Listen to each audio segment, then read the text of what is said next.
because we have a decent-sized group, it's ever more important to keep comments, like out-of-character comments or, jokey comments, peanut gallery comments to the Map Tools chat so that, in-character comments and the DM can speak over the microphone.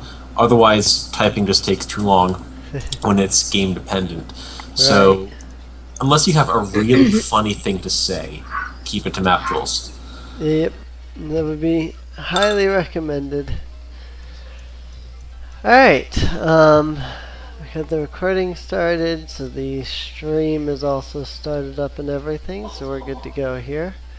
So I guess let's go ahead and get this. You're breaking started.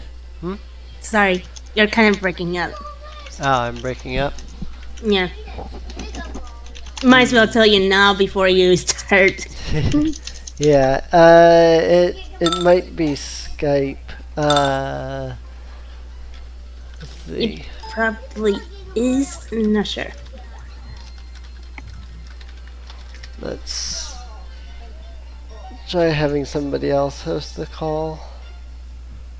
Who's hosting the call now? I am. Oh, okay. Jeff, you want to host the call? Sure. Alrighty.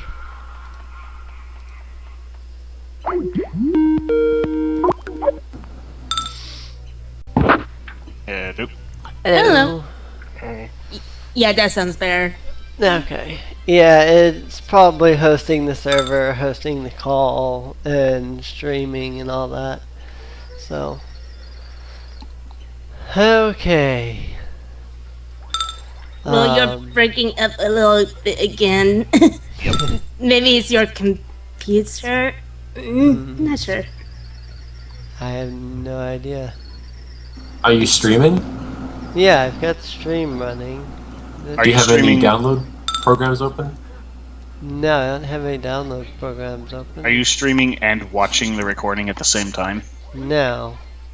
Let me try closing out of Steam. I don't know if that would do anything, but... Okay. Shut down all the unnecessary programs. Yep. Yep. Did that fix anything? Am I still breaking up, or...? It's a little better. I can hear you just It's a little better. Okay. 'Cause yeah, I can't hear it, so...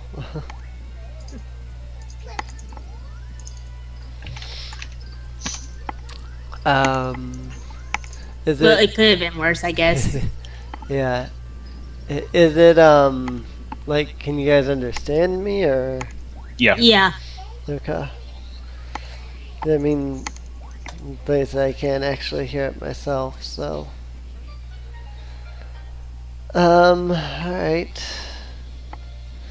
Well, I guess we can go ahead and get started then, if you guys are ready. Well, I'm ready. I'm ready. Alright. Okay. Alrighty then. Let's go ahead and get this started. As per usual, let's have everyone introduce themselves. We do have a new player. He was here last week for Tuesday for the holiday campaign. So I'll have him introduce himself last. Why don't we go in this order? Who's first? I'm posting it in the Map Tools chat. Do it in that order for introductions. Oh, well, you want me to do this, or yeah, you're breaking up again.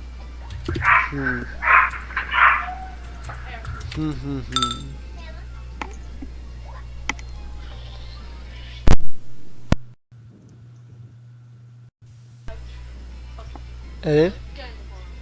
Test. Test.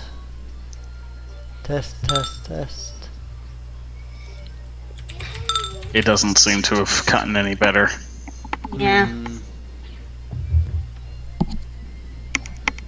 have no idea what's wrong. I don't have anything running that I didn't have running before. Don't understand.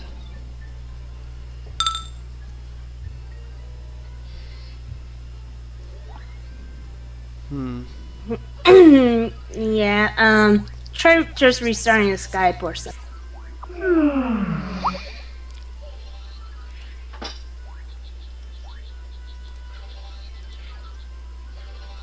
Technical difficulties, people.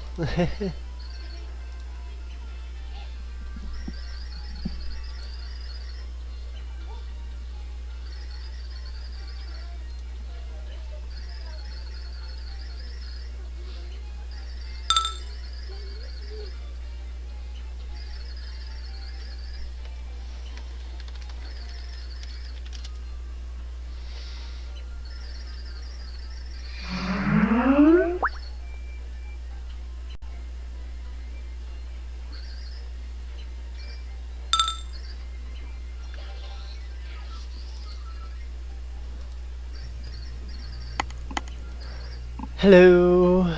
A lot better. Oh my gosh. Thank God. That fix it then?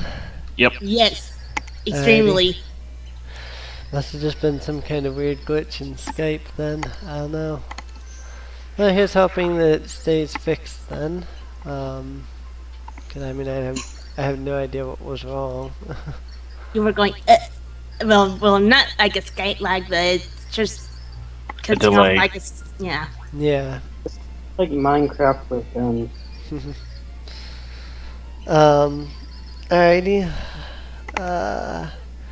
As we can start out by having people introduce. Whoops, that's not the right. No, that is the right one. I'm so confused. Oh, okay, yeah, I get it. So confused by these.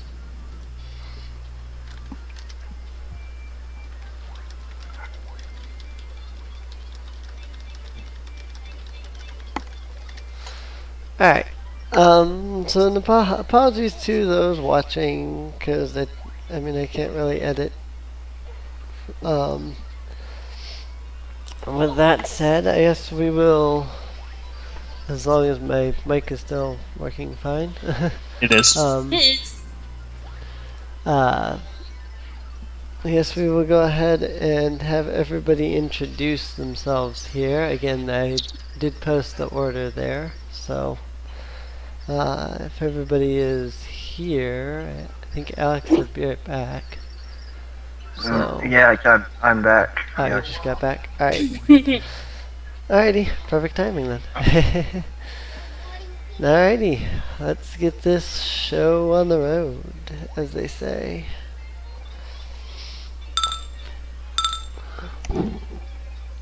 Oh. It's,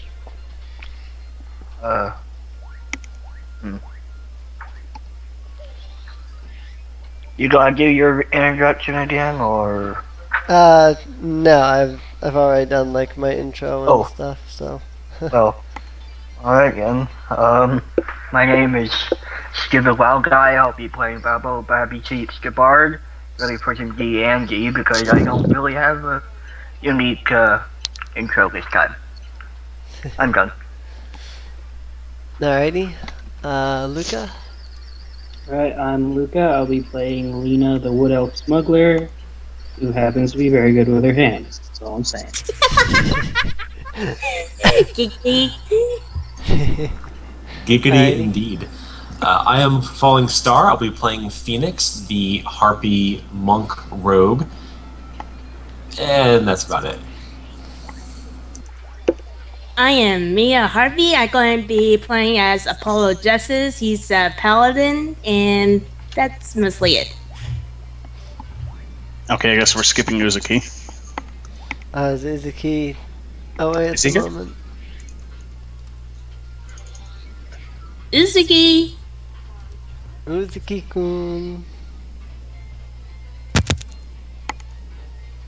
Oh, I heard a bit of static.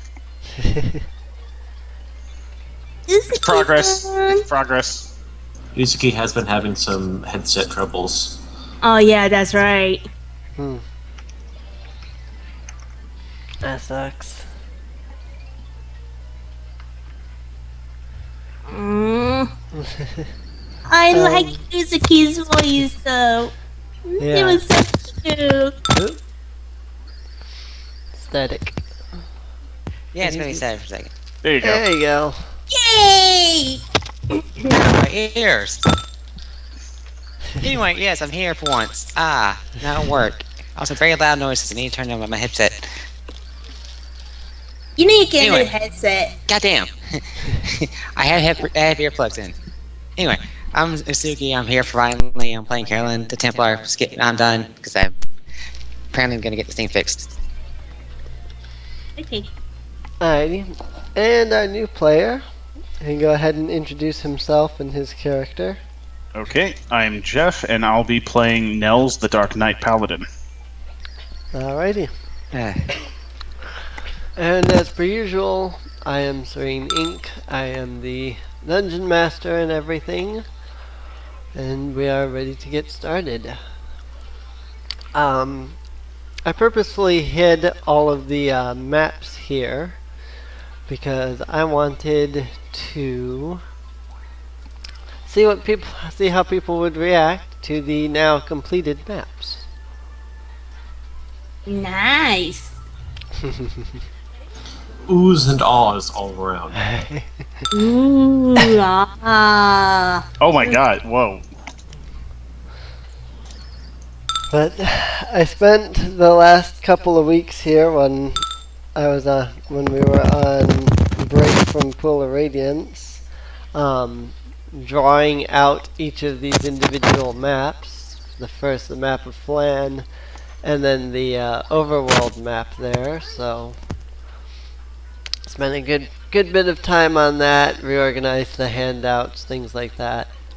So yeah. Looks like we are here. So, recap of, 3 weeks ago now? Yeah.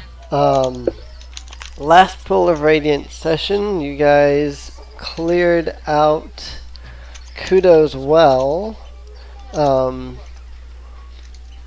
You found a lizard man and some giant lizards inside one building. Defeating them, you then ended up discovering a green hag that did some serious damage. Last session, you guys knocked the lizard man out with non-lethal Connors? damage, but then you never actually went beyond that to do anything. So the first question of this week's session would be, are you going to do anything with the knocked out lizard man that is there? Wake him up. Alrighty. Well, actually, tie him up first and then wake him up. Alrighty. He is now awake. Why did he attack us? The lizard man kind of looks at you for a moment, and he growls at you. He doesn't really say anything. Can you speak English? Well, common, but yeah. Common. It nods at you, but then it doesn't say anything further.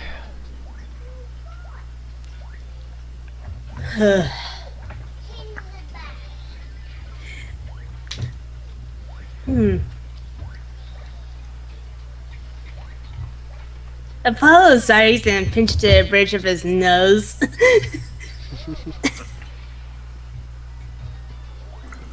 I'll start playing my song to give +1 to charisma. I mean, no, +2 to charisma. Oh yeah, that's right. Surely, he's going to just walk out. I have to go with the architecture. Carolyn, you want to come with me? Might as well. I don't think it's gonna work. Oh well. Oh, this is gonna be a torture scene? Well, screw it. I'm out. Leena will sit down just directly across from the lizard man, staring at him with the most pleasant smile on her face. So, not gonna lie, probably would have been easier for you if you told us you couldn't be coming, because now I just know you're being difficult. Sorry, I was having trouble hearing that. You sound like, you sounded really quiet. Better? Yeah, better. Not gonna lie, you probably shouldn't have told us that you speak common, because now I just know you're being difficult. She'll give him a moment to react to that. He doesn't react to that. She pulls out one of her variously placed daggers, and then asks, "Do you happen to have a high pain tolerance?" The lizard man kind of stares at you. He doesn't say anything further. Now, your tongue looks really unique, and I'd want to cut it off, but then I'm wondering how you'll respond.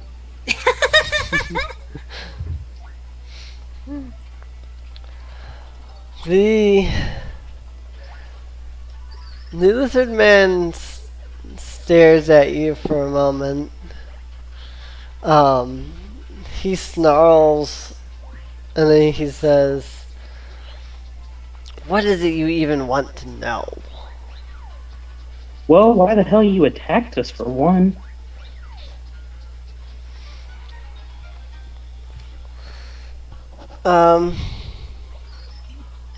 Let's see. The lizard man speaks up and says, "This is my home. And we knocked you, the door. you invaded my home. I defended myself." You called for an attack before we entered. Did he? I don't remember. Yeah, he did. Hmm. Right when we opened the door, he mostly attacked us. I'll be honest and say I don't remember. It's been too long. To be completely honest, I really don't know what information you guys are looking for. It's a random lizard man. I don't know that you'll get any information off of him. So just play it as it is. Yeah. I mean, Yeah, just play it as it is. yeah. Well, let's see. That's obviously going to change his statement then, since I apparently forgot. He's going to say, "You're the enemy, so I attacked you." Why are we your enemy? You're the enemy. So you can't elaborate any more than just wanting to antagonize us.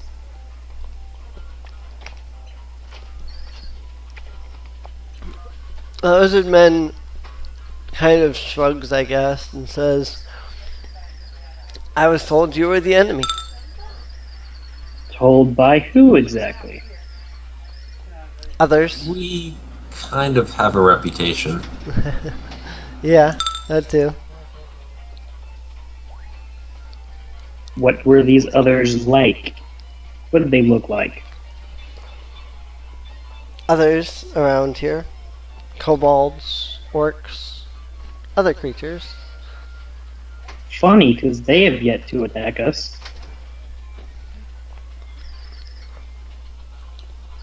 They probably too scared of Norris. You don't have After to be we- anymore. We kind of spread the word that he's dead.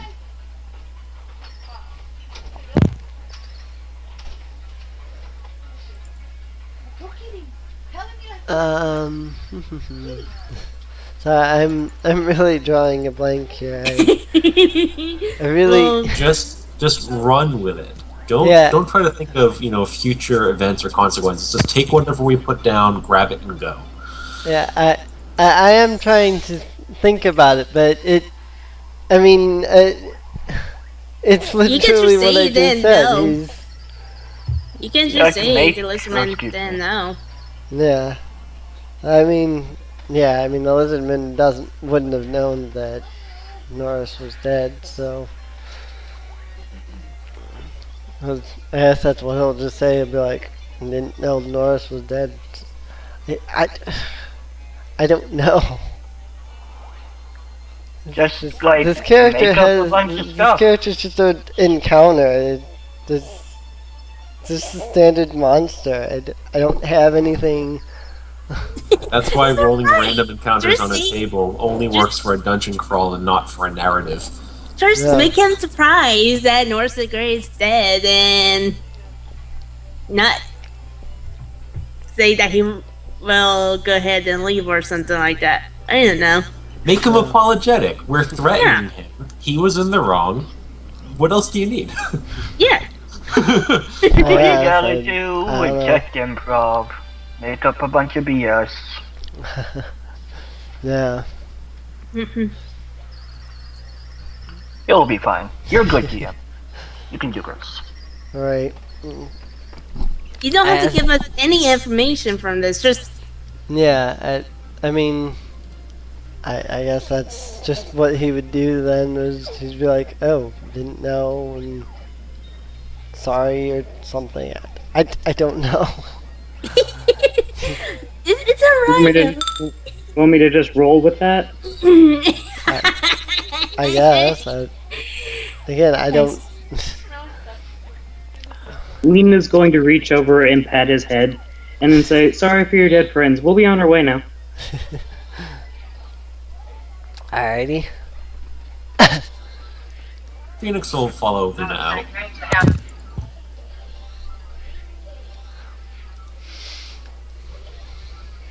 You guys didn't even need to look at the same buildings over and over again. So, what did the lizardman say? Hmm? He's just an asshole. Nothing more to it. Alright. Alright, so about that library, guys, anyone want to go grab a few books? You think we should head back to, what's their faces? The council.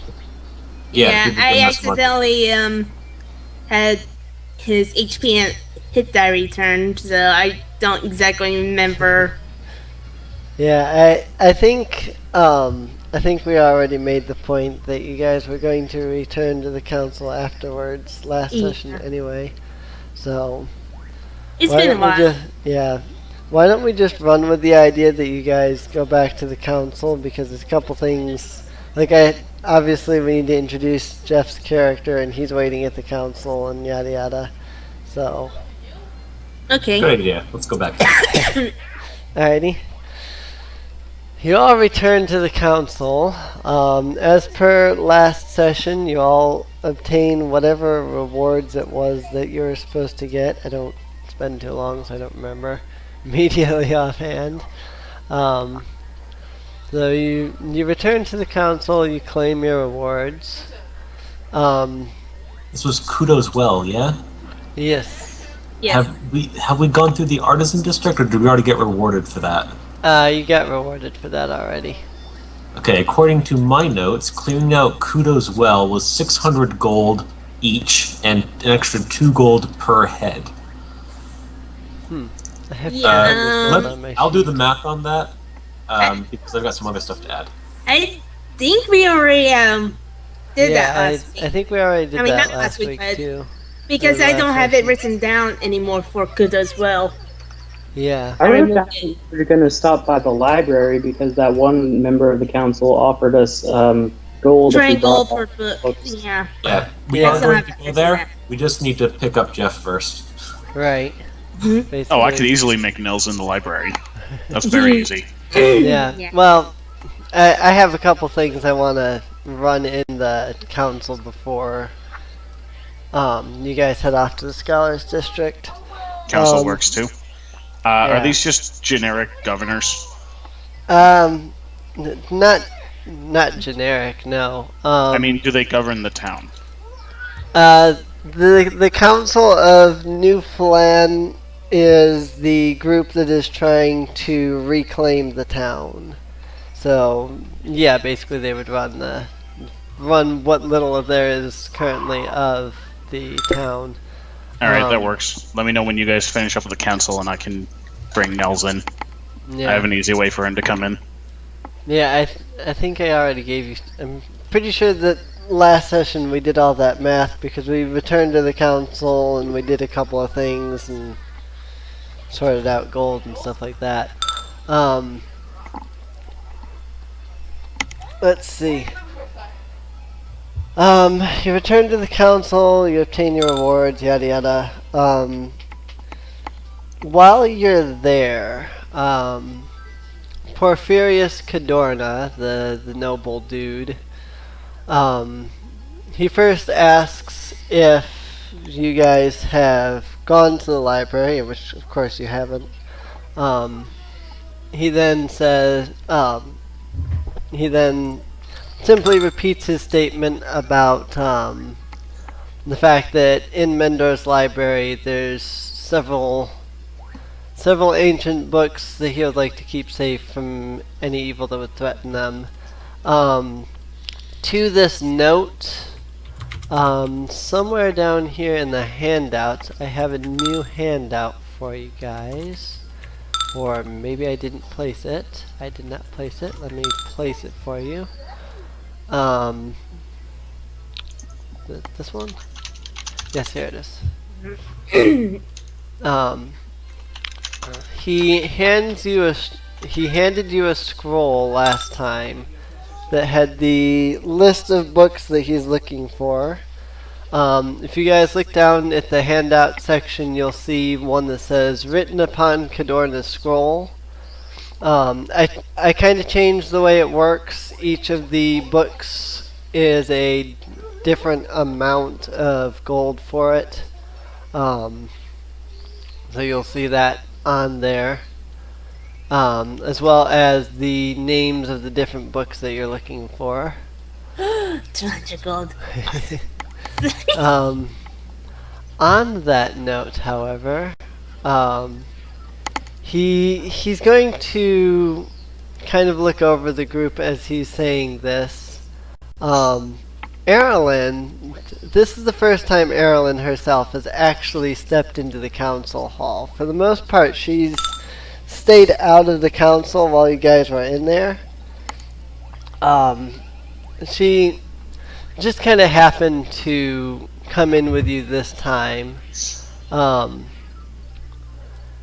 As he's looking over your party, Porphyrius's eyes stop on Erilyn. He glances over her for a few moments. In turn, Erilyn stares nervously, unsure how to react to this noble looking her over. After a moment, he smiles and steps over to her, taking her hand and kissing it gently, and he says, "My dear lovely lady, you are quite a sight." Erilyn quickly retracts her hand and kind of gives him a little bit of a glare and says, "You, sir, are an eye strain." Porphyrius pulls back as if the words were a knife to his heart. A moment later, though, he turns away and says, "I was simply going to offer you a place on the council."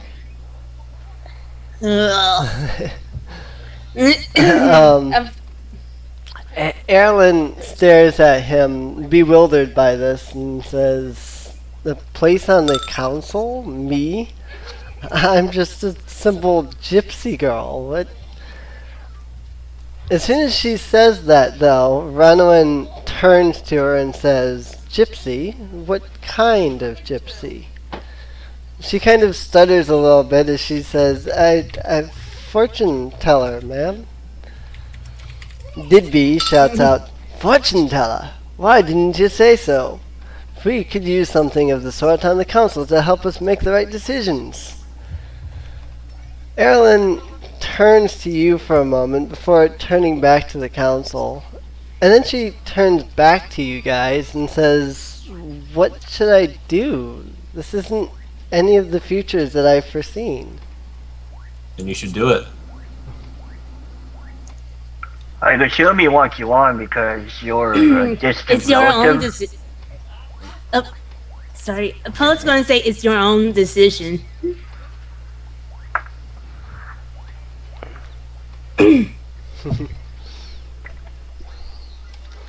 I admit it'll be That- probably that- safer if you're joining them.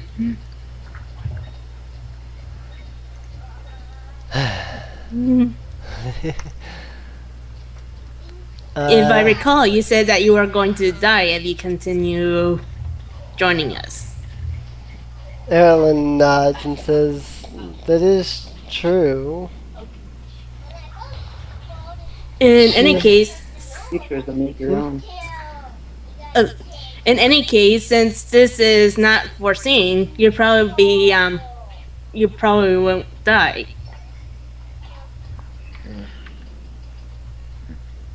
Erlen pulls out her tarot cards and begins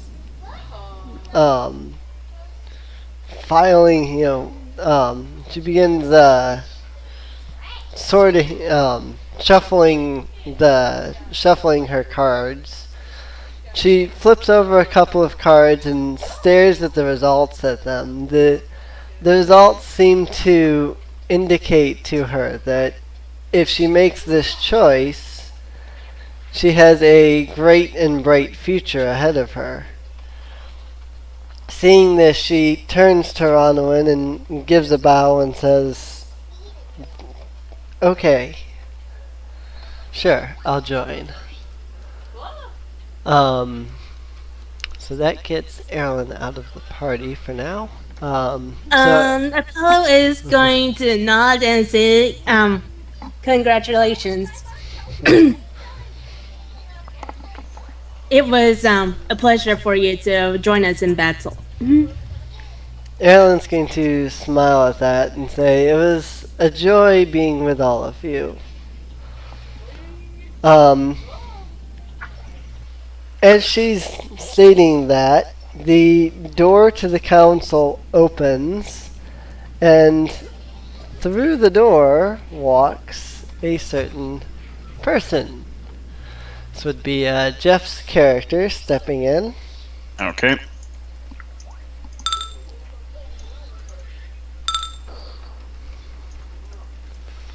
Ronwin is going to look up at Nels and say, "Ah, good. You're here just in time." I got your message. I imagine something to do with undead. You only mentioned slaying some beasts. Ronwin, let's see. Ronwin says, "I'm not sure that any undead will come out of this at the time. However, we do have need of you. These adventurers here could use your help. They are, you may know them, they're the ones that have been doing an excellent job so far of clearing out of helping us clear out the city. We would like you to accompany them and go with them to help continue to clear out the city."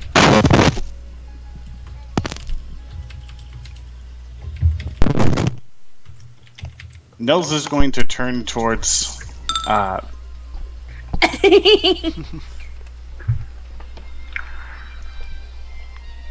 guess I'd have to make a saving throw.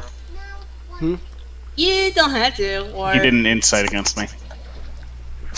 You'd probably have to make a bluff check if you were trying to hide anything. yeah.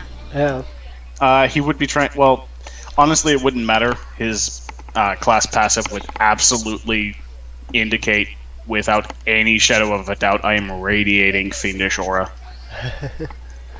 Likewise, I can feel his celestial aura without any problem. Okay. No insights necessary. All right. Then we both know one, the other's good, and one, the other's evil. It's like. If Well, at the very I least- sort of give a glare. At the very least, you know my power source, Izzy. Yeah. Right. Likewise, I don't know how you behave, but I know your power source is So celestial. Apollo's eyes narrow. That's Your eye. the person, right? Eye. There you go.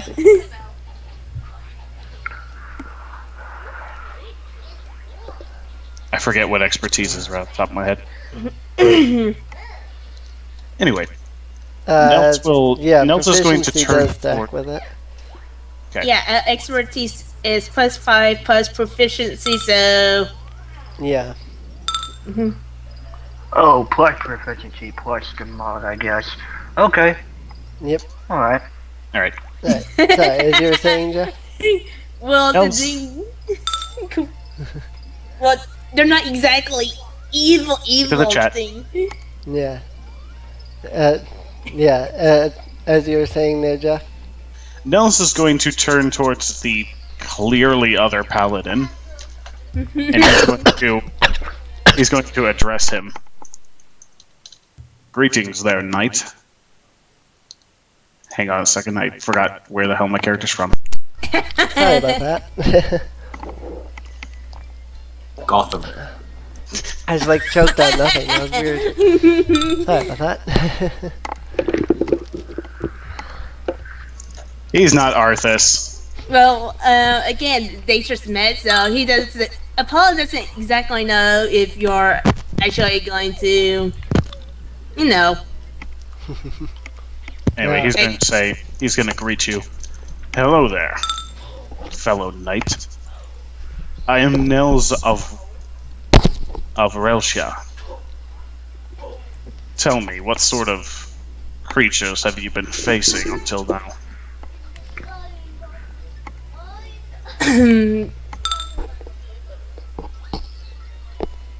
I believe that was towards you there, Mia. Yeah, I know.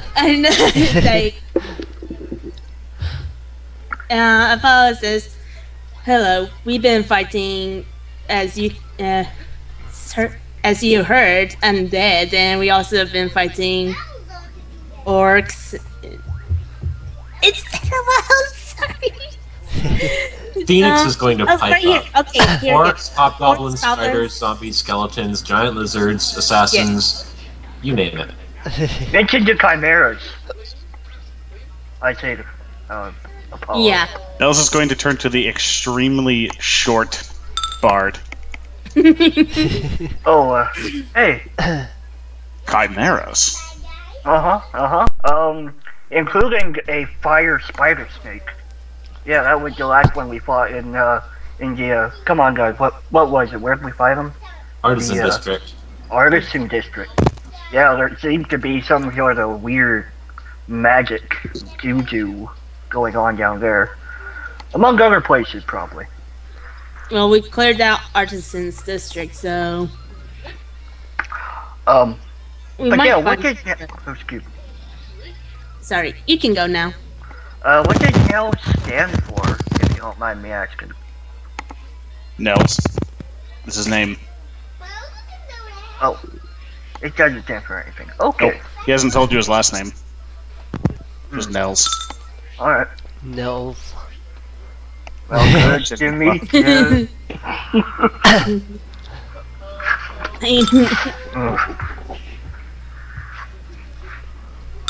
No, not speaking at all. No, my skater because I was doing stuff.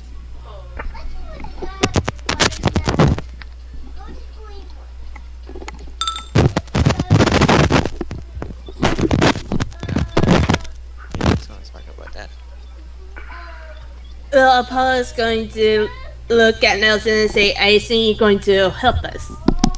And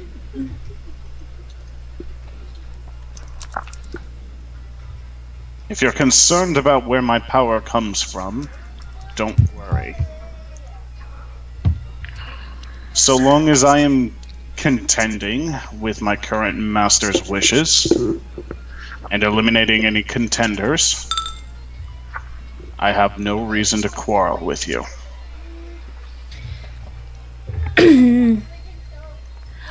Apollo took a moment to think and then nods. You hired me for pretty much the same reason. Yeah. I know, but again, he didn't know who Nels is, so. Yeah. Leena's gonna say out of the blue as if an idle thought struck her. We did also fight some assassins in a green tree.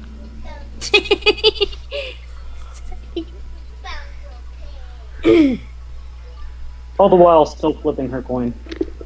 Apollo's going to mention that there was a time when we allowed a person to join us. He basically fought against us, eventually. You turned on us and died pretty damn quick. Just saying.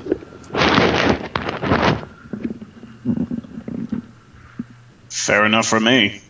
If for whatever reason I wind up faced against you, I'd rather surrender my powers than wind up dying for it. It's Good not call. worth your life. Flattery will get you everywhere. Everything has its price. Well, since we do need all the help we can get, we will allow you to join.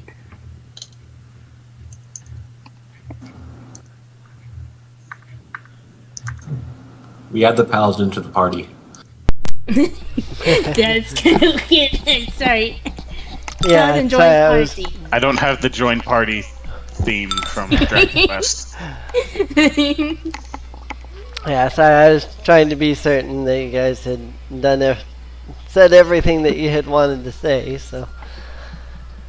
Alrighty, so, now part of the party. You can move your token over to where the rest of the party is. I'm That up at the big- council with Party Maker. Yeah, well, yeah, there's a big gray square thing. That's like, a where we building do in all the middle the of it. bells. Okay. Yeah, it's where our Snap the grid. Yep, the party marker there is just the marker to tell you guys where you're at. Anybody who does Um, not want a plate of goulash. I want a plate of alright. goulash. In that case, you guys are free to head out of the council and move on. To the library. Yep. To the Are we library. getting a long rest before we head out? Yeah, probably Okay. so. Yeah, yeah. In that case, I would like, while everyone else is doing their thing before the day's end, Phoenix would like to take a trip to the Artisan District and head back to that tavern that we found. Alrighty. Once there, she would like to go back to that, nearly full barrel of that, nitroglycerin. Because I only filled up like 2 or 3 flasks last time, is it safe to assume that it's still pretty well full? Yeah, it's still pretty well full. It was. Alright. It was completely full, so. Don't drink it. I am going to take some of that. Dragons. What? I know it's dragons. Yeah, dragon something or other. I'll look back at the recorded session and get all the details. Yeah. Suffice it to say, that's going to happen. I do have what the vial, or like what a vial of Dragon's Breath does Dragon's Okay. breath, that's written it. down. Con DC 20 to save, 1d8 plus 8 acid and fire damage. on DC 20 to save. Hey, fire 1d8 damage. Fire and acid. 1d8 plus 8 1d8 acid and plus fire. 8. Okay. Yes. Actually, applied to a weapon, I don't think so, but thrown as a vial, yes, it could. Yep. As I did. And, so yeah. Yeah, That's gonna dragons. happen. If you were to place dragon's breath like on a weapon or something, it would probably melt your weapon. And then you had to buy a new one. Right. Alright, well, that's all I wanted to do. I resolve. Alrighty. The next day.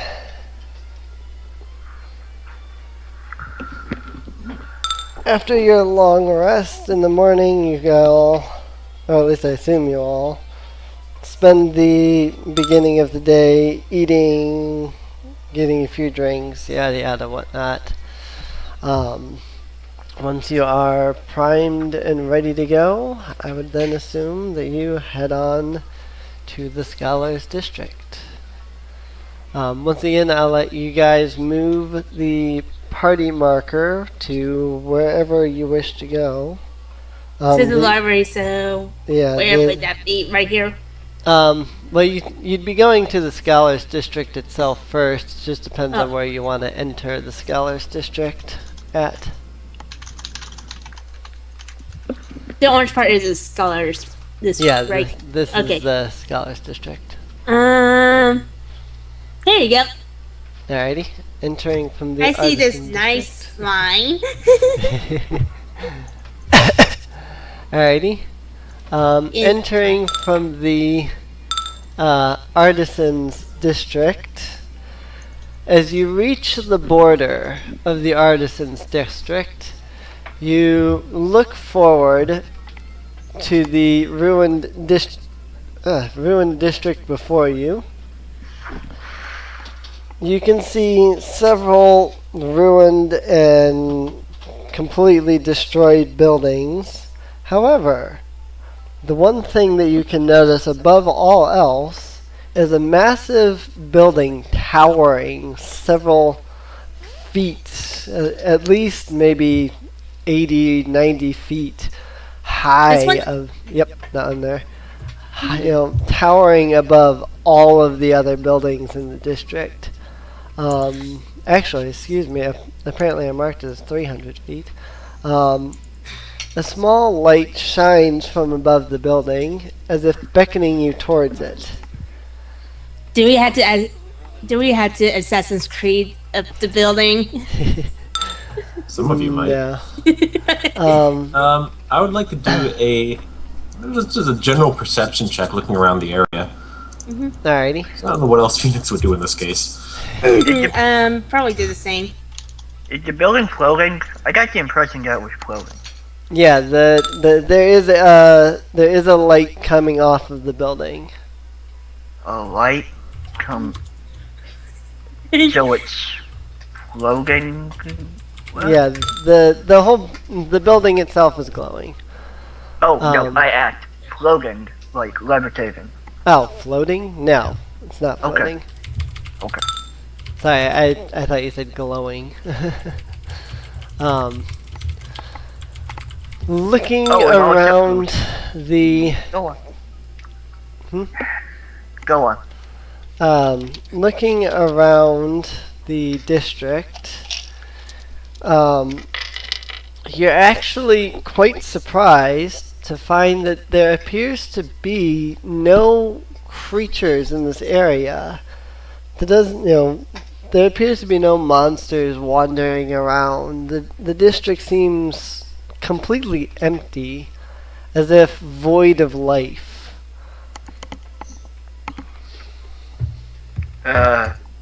Does anyone else feel like we're walking into some sort of trap? Paulo nods. Same here. Right. Go. Big guys go first.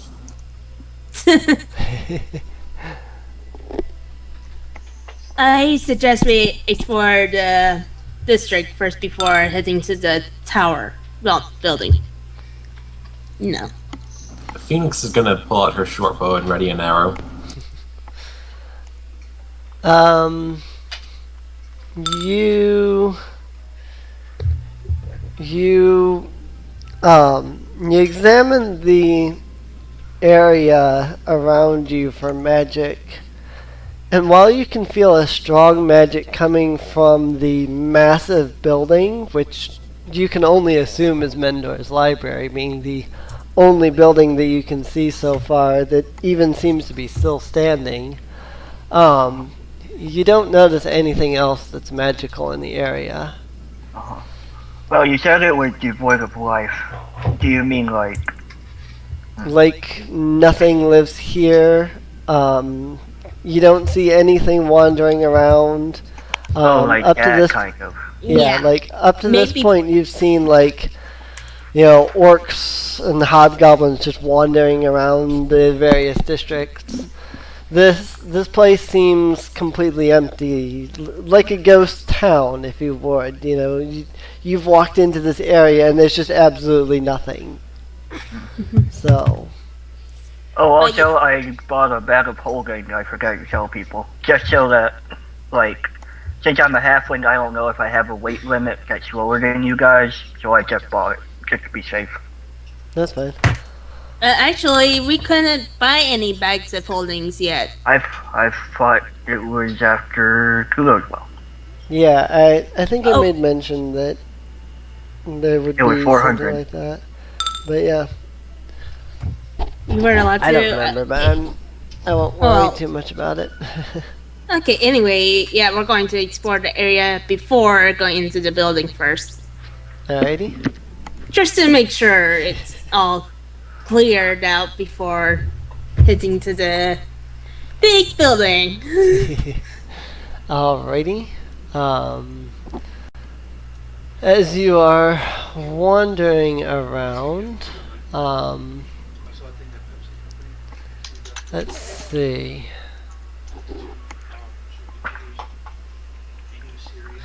Should I just keep going until you tell me when to stop, or Yeah, just just Okay. go ahead and wander around, and I'll tell you what you encounter when you encounter it.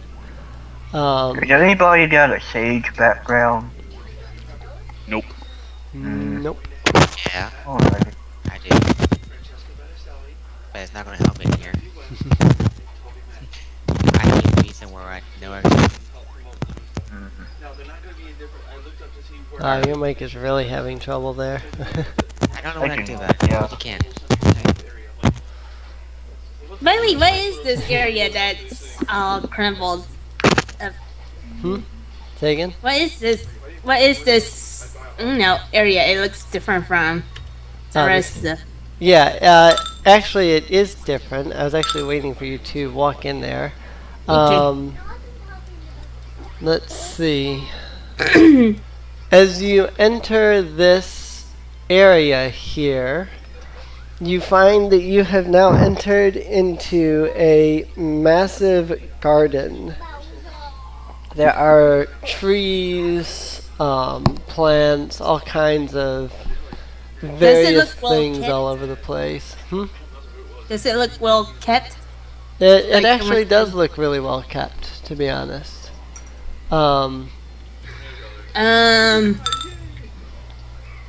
Perception and Arcana or nature. What are you trying to determine? Like, how has this garden been doing well? Yeah. Alright, well, should we want to roll? Roll said I check. guess a perception and nature check then.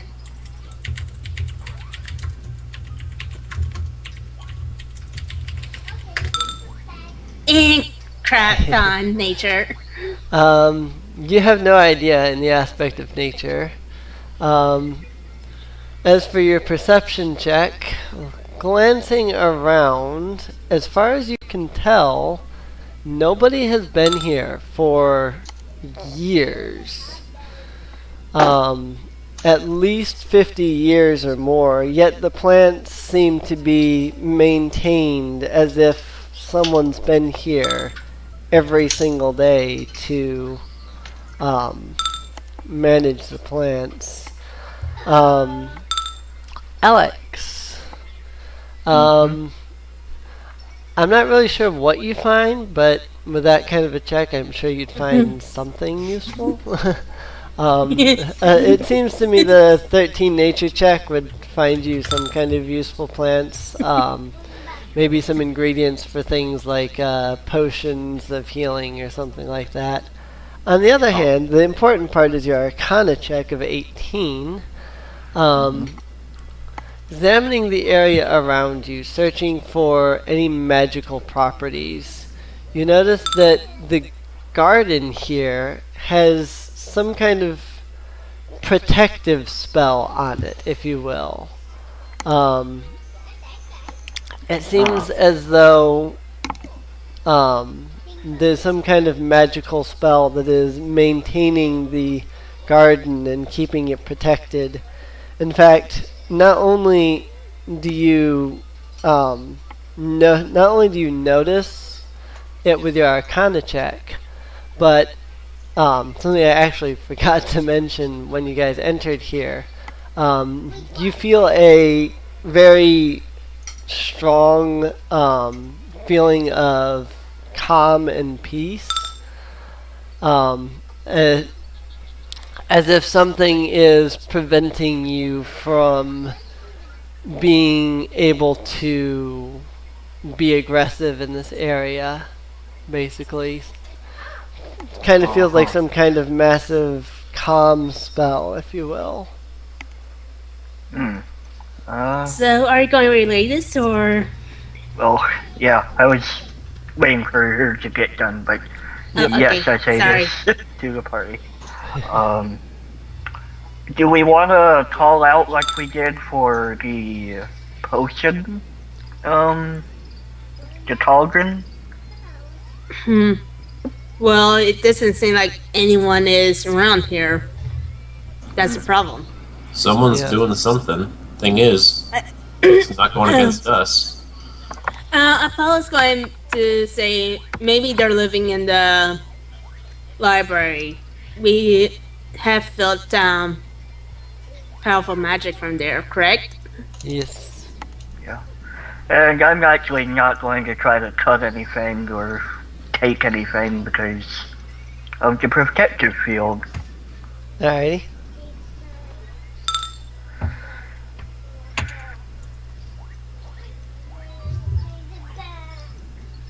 I guess it.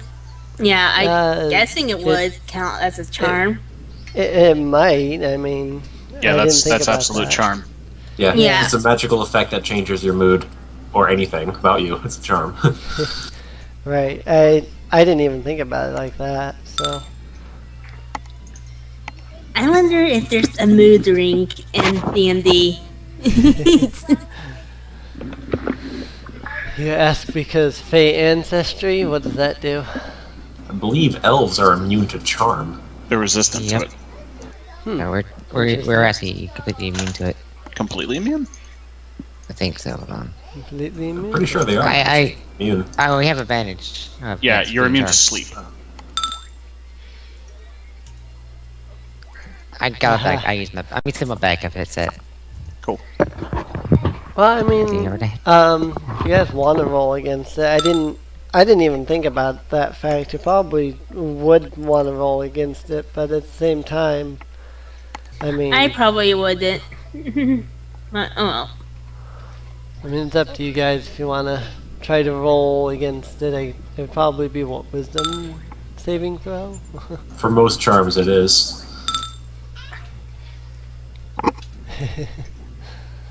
Well, in any case, Nels isn't feeling threatened, so he has no reason to do it. yeah, me neither. Well, Apollo doesn't either. Sorry. Bam! I'm immune.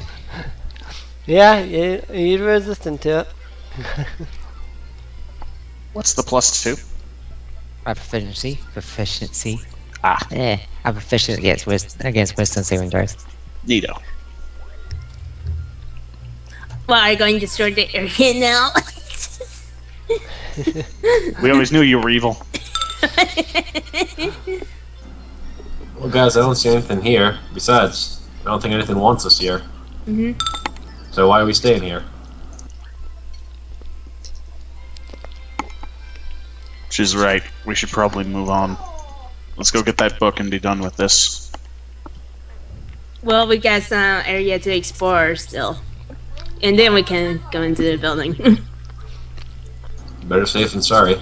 Mhm. So everyone going right? Yeah. All Yeah, right. just not through the magical area. Yeah. There you go. I go ahead and speed it up a little bit. There is absolutely nothing in this area besides Alright. Mendor's library and the garden. Speed it up. Yep. Okay. I figured to just make it, easier and faster for you. Zip. And the garden was the only reason I hadn't just flat out said there was nothing, normally. Alright, so you Fast arrive forward. in Mendor's library then, I'm assuming? Yep. Yeah.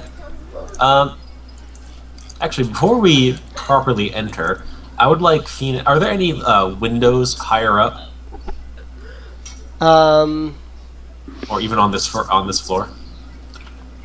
Make me a perception check.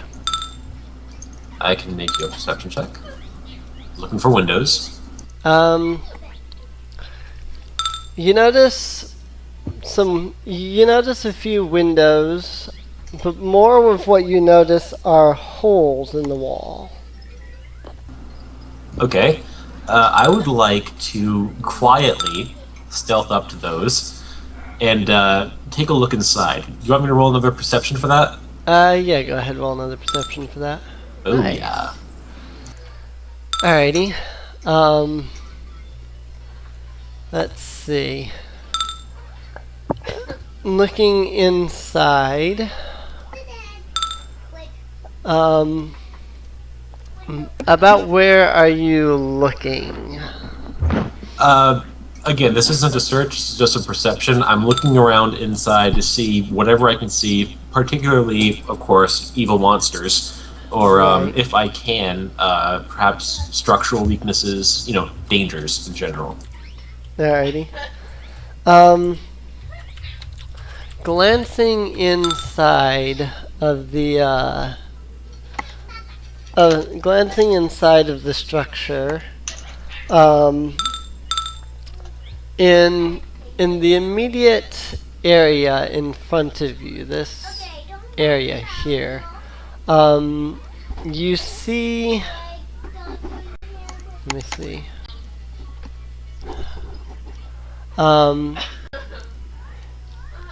You see what appears to be some kind of a green algae. It seems to be all over the area.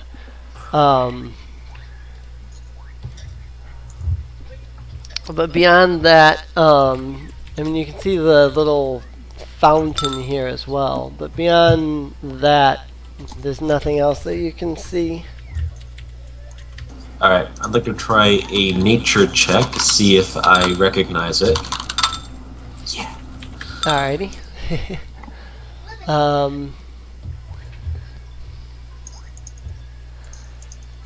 You identify the green algae as exactly what it is.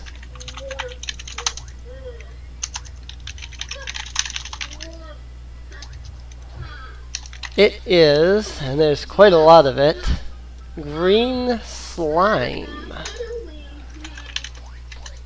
A sort of dangerous and unintelligent variety of algae that forms in moist subterranean environments.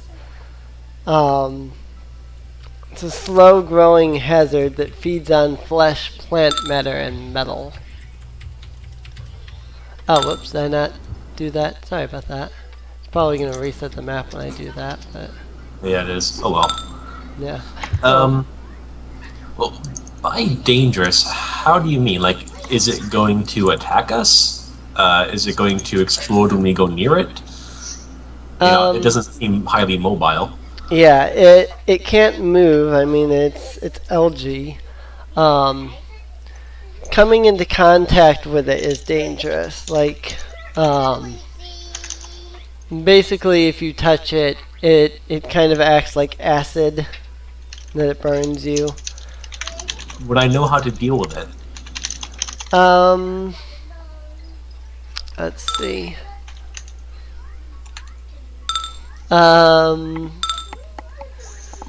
You know that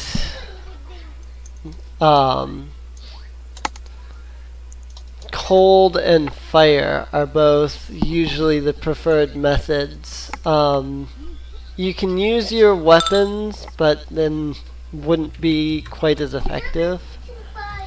Fire sword.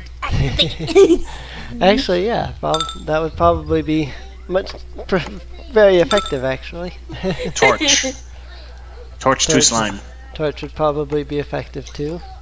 Just be careful not to burn down the entire library when you're doing so. Oh yeah, we're looking for books. From those books and we get nothing. Right. Alright, is that all I see? Yeah, that's all you see in the area. Okay, I'm going to fly back down and tell the entire party everything that I saw. Alright. We could also freeze them if anyone has any ice magic. Nope, only Yeah, for sure. fire and silver sword. Unfortunately, I think Erlen was the only one with any frost Ice. magic. Yeah, I know, right? I have lightning and divine.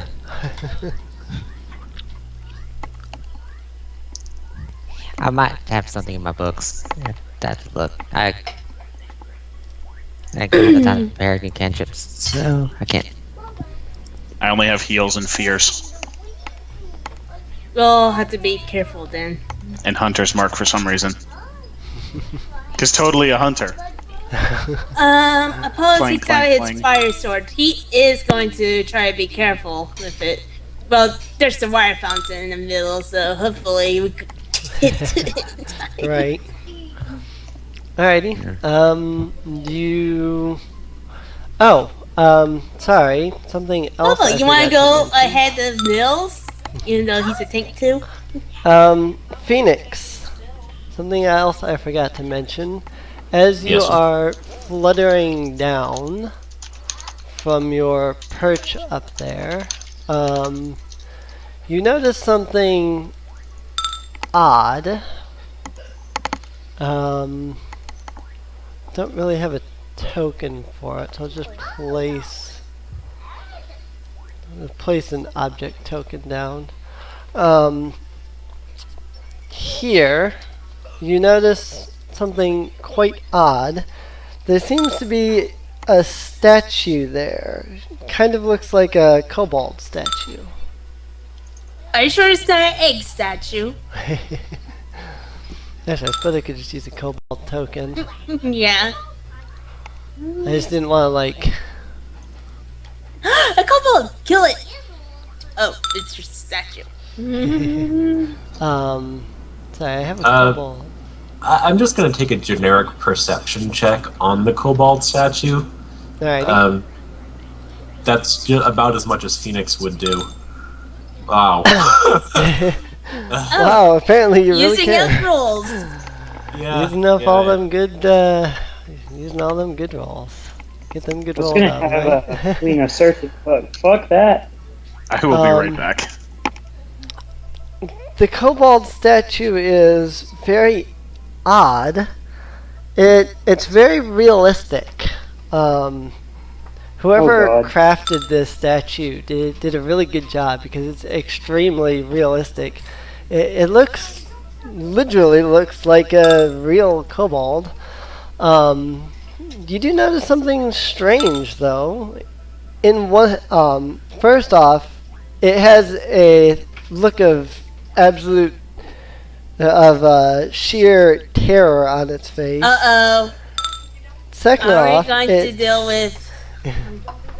it's dealing. Second of all, it's carrying a mirror, and it seems to be looking towards the mirror. I'm with going to the take the mirror. expression of fear on its face. I'm going to take the mirror. Okay. Leaving us?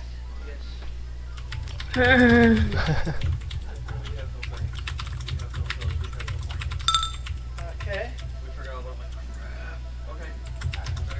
And of course, I will inform the party that I saw that. Alrighty. Yeah. Did my arcana on the front door detect any sort of magic? Throwing an arcana check to detect for magic. Yeah, on the front door here, where we are. Alrighty, go ahead.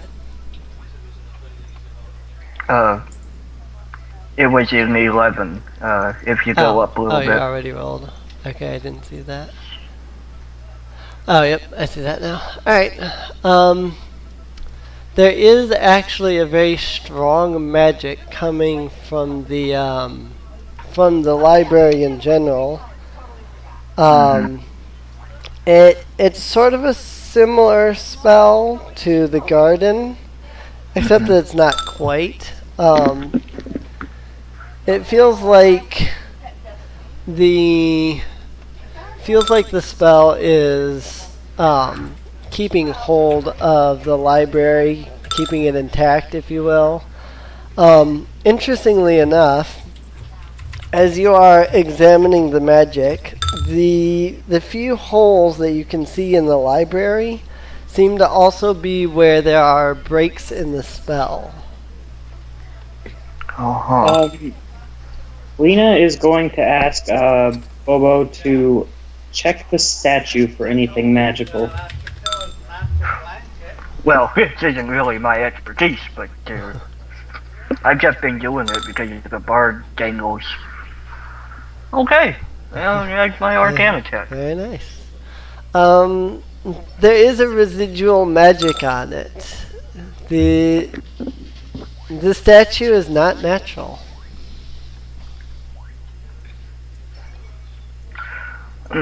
Well, it's not what? It's not Natural. natural. It It wasn't crafted. You mean like made of stone? Well, more like it wasn't crafted. It feels like there's something. Feels like something created the statue with magic. Well, Phoenix already told us about the statue, so Yeah. Well, Yeah. he was doing an you know arcana what? check on the statue to. from I'm just hearing that, concerned. Paul is going to say we might be dealing with a monster that can deal petrify. Yeah. I basically say it's probably either a Medusa or a basilisk. Welcome back, Yeah, Jeff. basilisk. Had a bad feeling about that. We might Or be dealing with cockatrice, monsters maybe. that can petrify. Things that petrify. Oh Yep. no. Fine, if you see something move, don't look at it directly. Mm-hmm. Oh my gosh, slime! Don't look at it, it might petrify you. Does Apollo get advantage because he's covering one eye?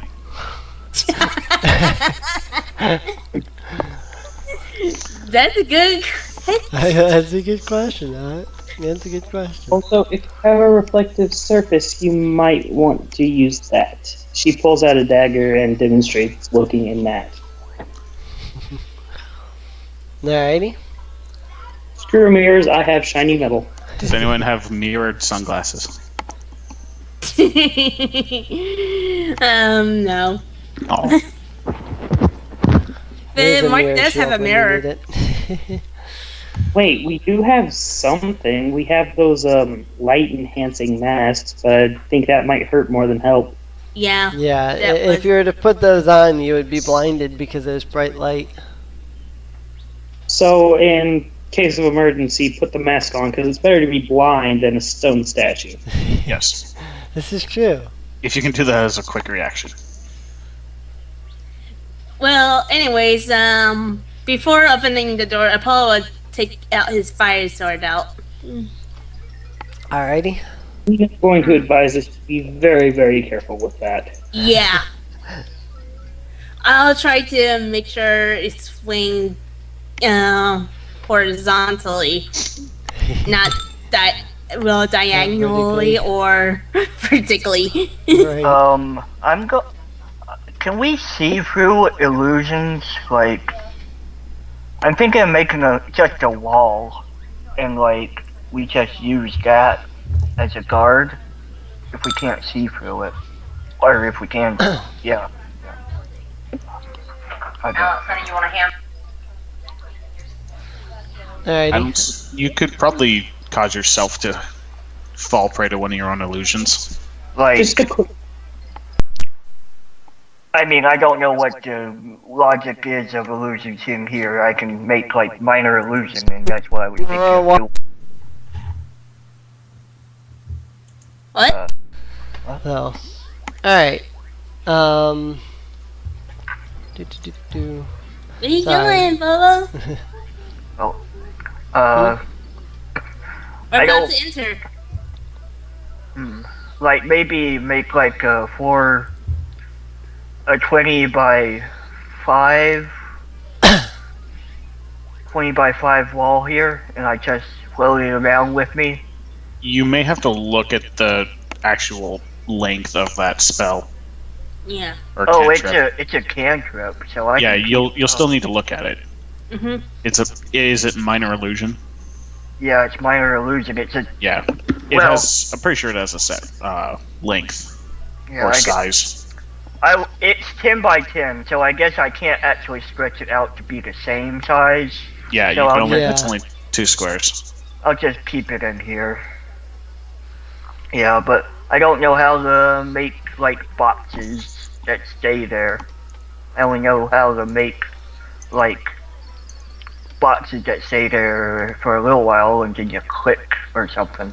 How long does it say the spell lasts or the cantrip? Well, so far I've just been, the pigs. I've just been keeping them around. Like I've never let them go. No, the spell actually has a length. It'll say how long it lasts, and you could just cast another one. Yeah. Yeah, that's why the length doesn't matter that much. I Yeah. think what he's asking is whether or not he can build an illusory wall which would block line of sight. Probably. I mean, it would block line of sight, so you wouldn't be Oh. able to see through it. But here's the big problem: would it block the light or whatever magic comes out of its eyes? Because it doesn't Blocking stop. line of sight, then it probably would. Yeah. Like, you'd be able to fire an arrow through it, but if you need line of sight in order to cast a spell, then you couldn't, cast a spell somewhere beyond Right. it. Assuming the kobold wasn't just like stupid, the mirror might mean something. Like it might work like your classic Medusa, where if you stare at it, it turns you to stone, but if you look at it indirectly, it won't. Yeah. Yeah, you have to be able to see it. If you can't see it, then it can't hit you with any kind of like a petrification. If that's Another what you're asking. So another- you could block line of sight in the aspect of making it so that you can't see it. Now, if you can't see it, you can't see it.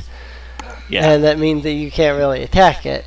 But A quick question: if you get like a general idea, like if the creature or something made noise, and you could get that it was coming in that direction, could you just take a penalty to fire and attack at it?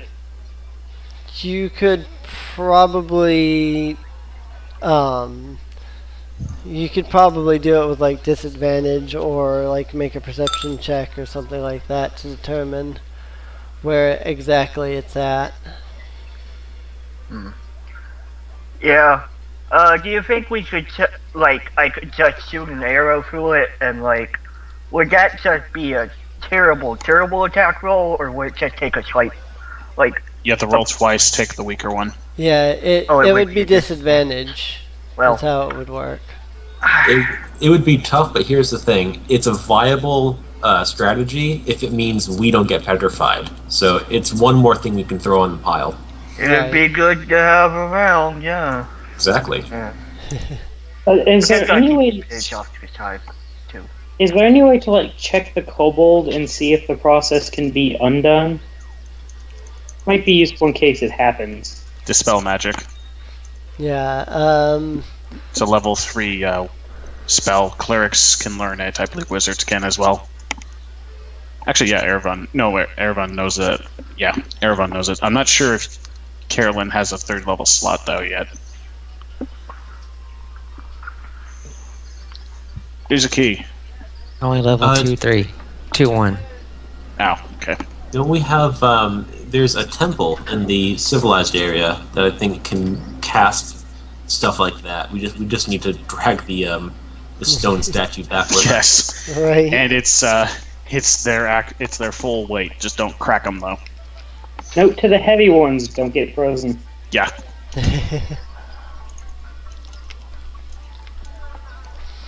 Either that, or we can carry the people from the temple here. Yeah. I weigh 358 pounds with all my gear, so. Can you take off a statue's clothing? Can I take off what now? Can you take off a statue's clothing? No, I think it's everything they're carrying also is petrified. Yeah, all their gear and everything is petrified with them. Darn. Don't hold hands.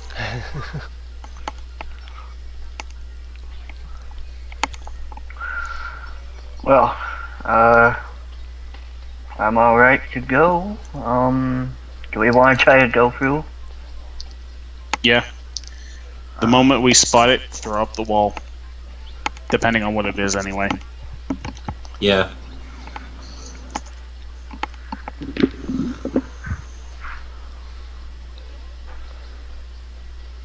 Alrighty. I'm ready to go.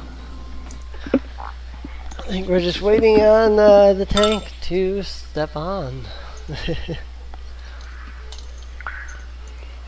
I'm gonna start up my song of battle. Dun-dun-dun-dun-dun. I don't really have any lyrics right now. Alrighty. Mia, you're the leader, so I think they're just waiting for you to step on forward. Does anything happen to Apollo? No. Don't hear you, Mia.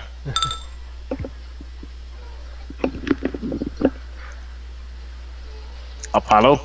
Apollo? Apollo! Oh wow, I was muted the whole time. Yeah, you were. What? You don't cast that yet. You also don't No, have line of sight. don't. I mean, we don't even need it here. You don't have line of sight. You can't see into the building yet. Right. You want to throw that up? Opens the door and he sees slime. Yep. You open the door and you see slime. The slime are interesting. They don't have like an initiative or anything. It's not like an combat encounter. They're not really a monster. They're a hazard. So it's more like a trap than it is a encounter where you fight monsters. If that makes more sense. So. Well, Apollo turns to the group and says he could either go ahead and work on clearing all these slime out, or we could just continue on. Clear I out would Might just, slime. I would just Clear all the avoid slime? them for now. No, wait, I would just avoid them for now because you don't want to risk setting the library on fire. do which is the a very slime. real concept. Considering the flammability of these slimes, depending on how, explosive their death might be, you might not want to, clear them. If they're not causing any harm, just leave them alone. I could fire Yeah, a few I can- arrows into it. Fair enough. See how they react. Better yet, Alright. light it on fire. Just light one on fire, right? Actually, Apollo can do that. I think I'll fire some arrows into it just to see what happens when it quote unquote dies. Alrighty.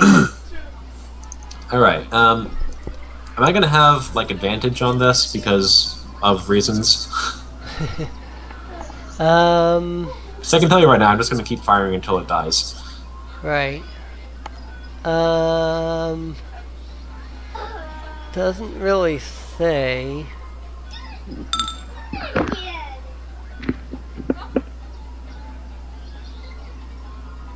Well, your call then. Yeah, I'm looking at, cause yeah, it's not really a monster, it's a hazard. Well, if it has an AC and hit points, then we can attack it. The only question is, given its physical form, would you allow advantage? I mean, it's not moving. Yeah, it actually does not have an AC. It has its health, AC but it is does not have an like AC. Does it have hit points? It has hit points, but doesn't have AC. Okay. So, I guess in that case it wouldn't really matter because you wouldn't need to make an attack roll because Yeah. So I was I'm just- gonna, its roll damage AC then? is 0. For Want me to just roll damage then? Yep. yeah, just go ahead and just roll damage. Coup de grace. Okay. Am I going to get sneak attack? This is why I asked. Yeah. I sneak up No, on the you are- slime. You are next to an ally, so Alright, whatever. I'm just gonna ignore my attack roll. I'll just deal damage. So that happened. alrighty. On slime number 1. Yep, slime number 1. Alrighty.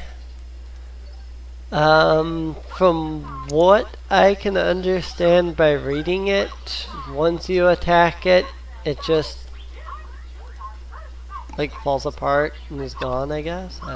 It doesn't explode, it doesn't poof, it doesn't, spray liquid anywhere. Does it make a puddle? According to this, it says it can be scraped off or killed by taking 11 damage or more from weapons, colds, fire. Dealing damage also deals half damage to the creature it's covering. It says nothing more.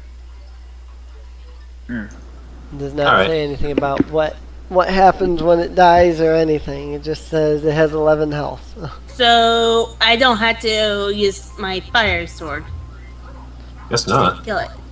Okay, we're just going to clear the area then without. I'm gonna. I'm gonna stay back and see what happens when it's lit on fire. Well, I could. Well, actually, we could just do it where it's closest to the wire. Yeah. I mean, if you guys just want to claim that you killed them all, I mean, as long as Does you this guys count don't heads? step in it, it can't do anything to you. So, Yeah, we're going to just clear it out. alrighty. Not moving Yeah. or anything. Wait, I have a question. Yeah, I have a question. Let me move everybody's tokens out of the library so that I can just select this Wait. whole area and clear them.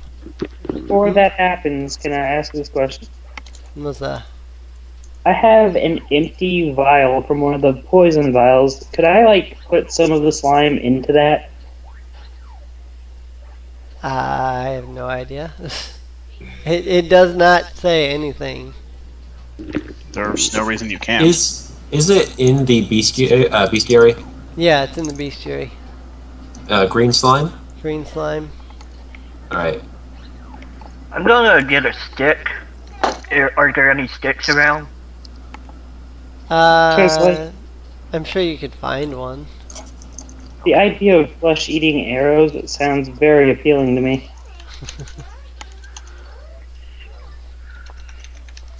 Yeah, I don't quite understand how these things work, really.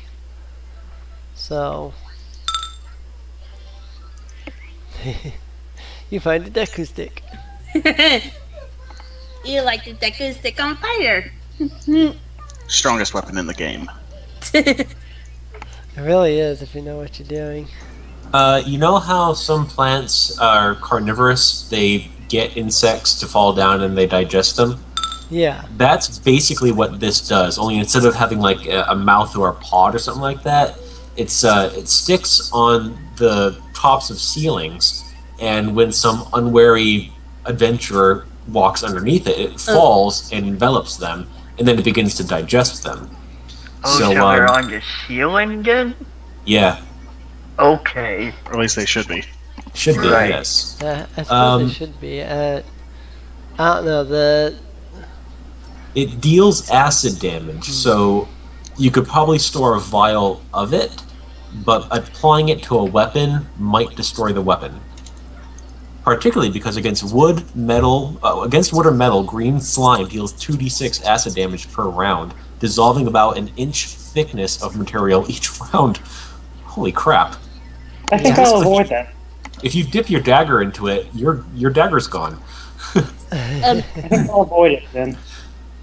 I'm gonna Oh. replace the wall with the pigs, and I'm gonna go in. Oh, they disappeared. It's actually not a bad idea. Like, To You use a could thick have- stick. if there is something that can petrify people in here, the pigs might have their, major moment of usefulness. Well, we already And- had that. They're pretty useful. In that, if it tries to petrify them, we can figure out where it is before it knows where we are. Yeah. I was also gonna use it on the slime, see if they would go after him. The slimes don't move. Yeah, They drop. the Um, slimes won't move or They anything. they drop by picking up vibrations and temperatures of living creatures, so an illusion wouldn't do it. Alright. Well, anyway, they're all gone. Yeah. Apollo walked around. They dropped in front of him. Poke. Walk around. Poke. Oh, so they all just died. Okay. Yeah. This You, instance, he just walked around with his sword held up. yep. For the most part, you guys basically just took them all Well, out. now we know that they're in here, so we're going to do a lot of perception checks, And nature check. Yep. Oh, yay, 60 experience. Yep. 60 experience for all of the slimes. Is that to the whole party or just Apollo? That's the. I figured the whole party would be helping out, so I was. Yeah.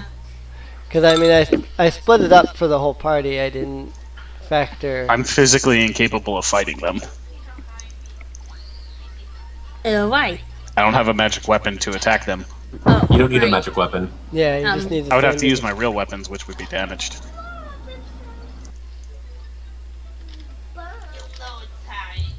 I mean, it doesn't say anything about that it would damage your weapons attacking them, so I think if it Not was worried about attacking you, then it would damage your weapons and your armor. But unless it had dropped down and was beginning to digest you, I don't think. I think you can attack it before it falls. right. Okay. Okay, then I'm just hurling spears.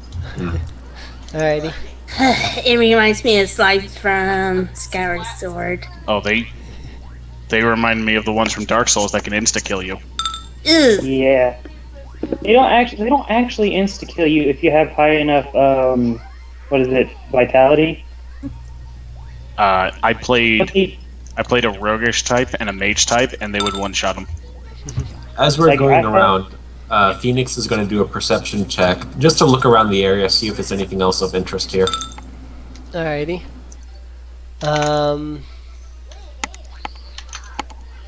Let's see.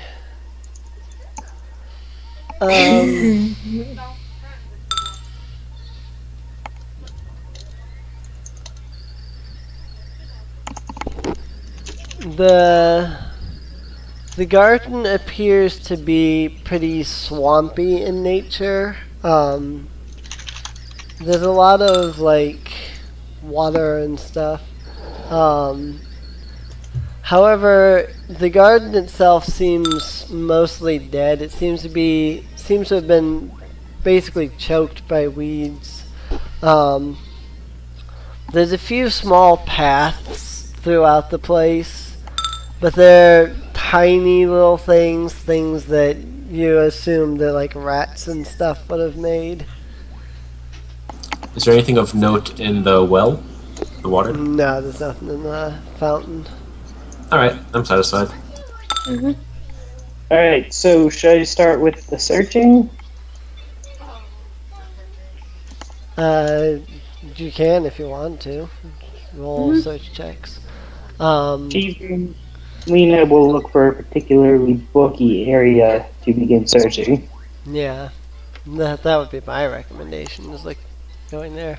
Yeah, we would probably walk go into rooms and such like that by now. But the thing is, I don't want to do perception check before we enter the rooms because there could be more slimes. Yeah. I just Sorry, I started was- watching Luca go back. It's like, yeah. Sorry, I was focused on something else there for a second.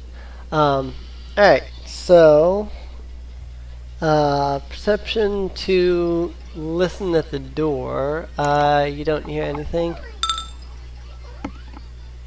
Sorry guys, I'm going home. Okay.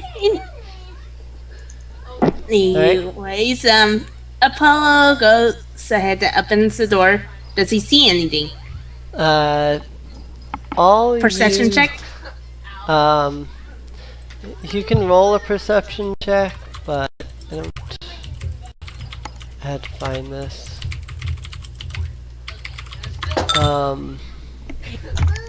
Lit. You see a door to your right, a path off to the left, and in front of you is what appears to be some sort of like a study corral. It's a bench and a desk. Alright. That's about it. He's going to go over here and look down the hall. Alright. You see several paths that lead in and out of what you assume to be more of the same type of thing.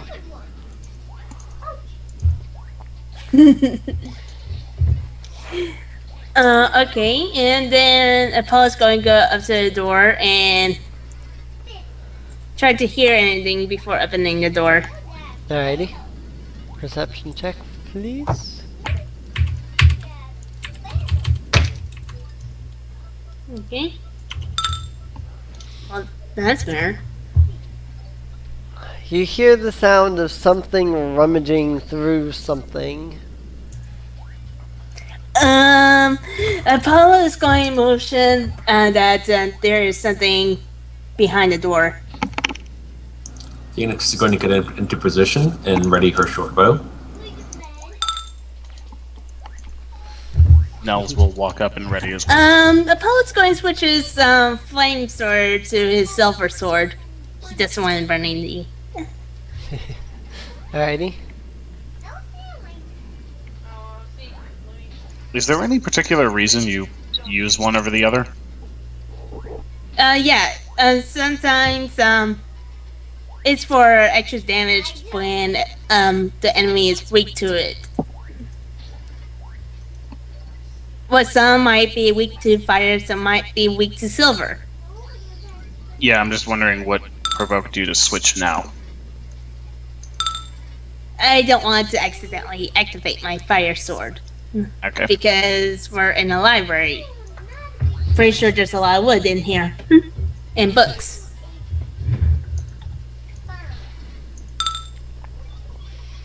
Alrighty.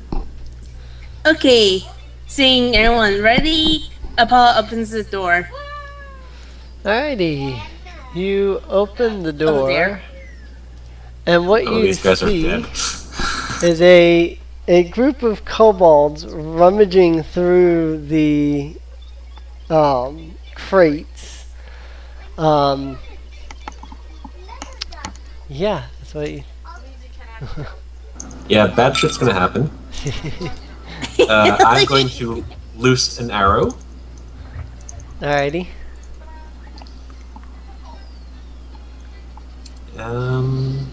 Is the bard song up? Should be. They probably would have Alright. noticed us if you did that. Alright. Alrighty. Kobold 3 goes down.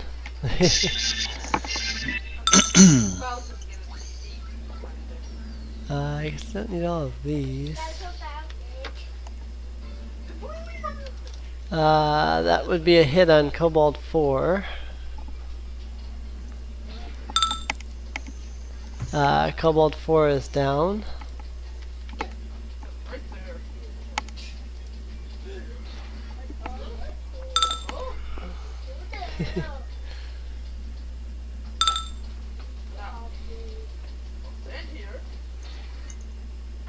Anyone else have any readied actions? I do. I'm just trying to remember what my attack roll is.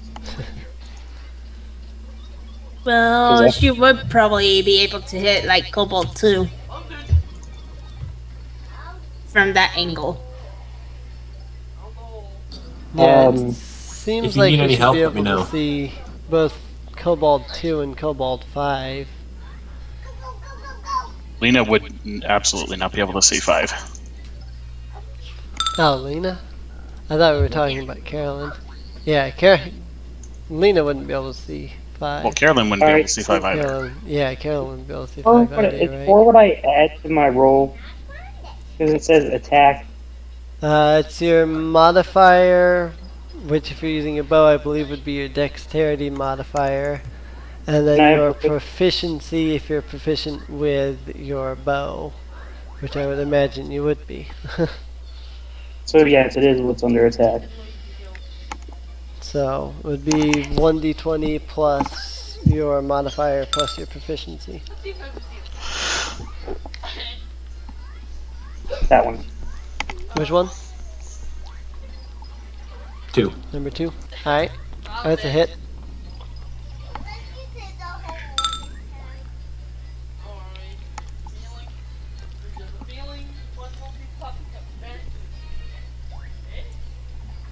Do I have any extra bonus to damage other than the 1d8? Plus your modifier. Yeah. So dexterity Alright. modifier.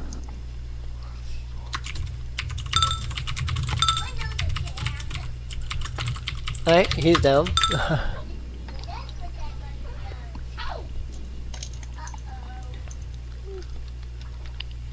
What if these were a group of peaceful kobolds?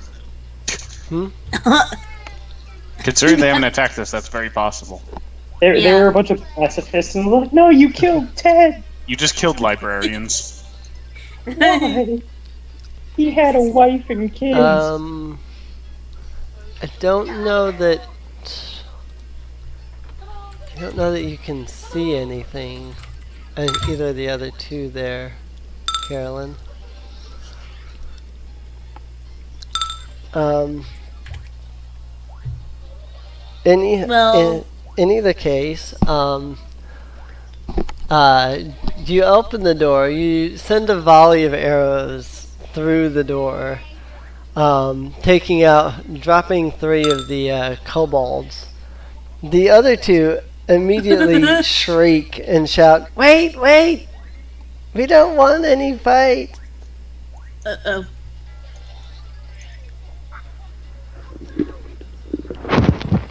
Phoenix is Apollo going to lowers shove his Apollo into the room. Apollo lowers his sword. Phoenix does not lower her bow.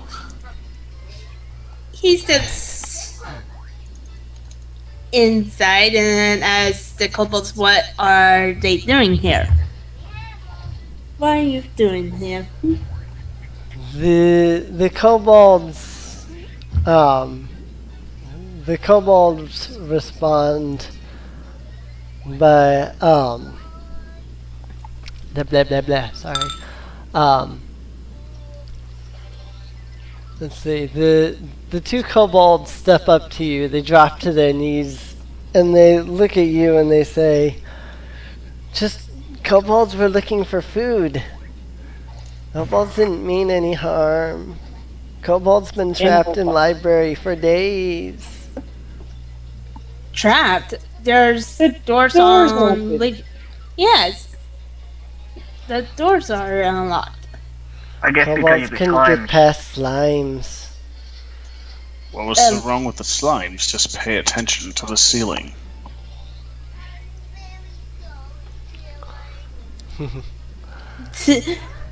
Hmm. One of the kobolds is going to shout out, If you spare Kobold's life, Kobold maybe help you? Nels is going to do an insight check to see if they're being honest about their claims that they were trapped in here. Alrighty. I was going to say if I will do the same, but You can still do the same. yeah, Leena- I guess. He's gonna go ahead and say, we kinda don't need you. Well, they might be helpful on finding the books for us. They're pretty slow. Yes, and while we're looking somewhere else, you can help look in this area. It's not a guarantee that they know in- how to read.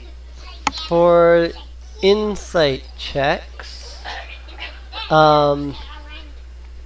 as far as you guys can tell, the kobolds are being completely honest. They appear to be too afraid to even think about lying to you.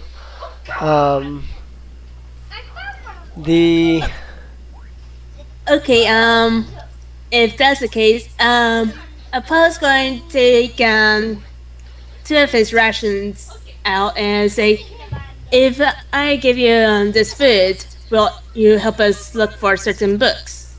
And tell us if you've seen any before and if there's any more of you.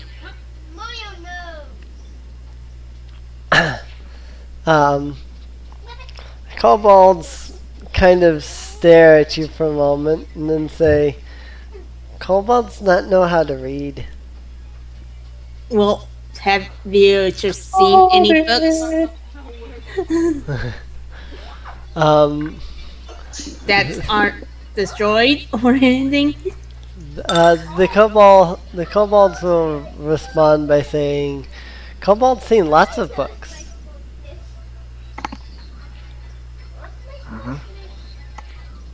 Okay, so is there any more of you in this building? The kobold looks down and frowns and he says, there were more. Then slimes get them. Now they're Anything not. else in here? Yeah. Do we want to show him the statue? Well, yeah, that's the last thing Apollo was going to ask. Is there a monster in here that causes petrify? We saw a statue outside.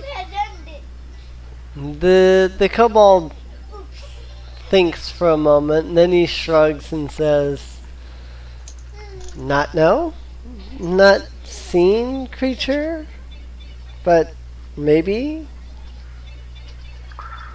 I think it's pretty clear they haven't seen it because they're still moving. You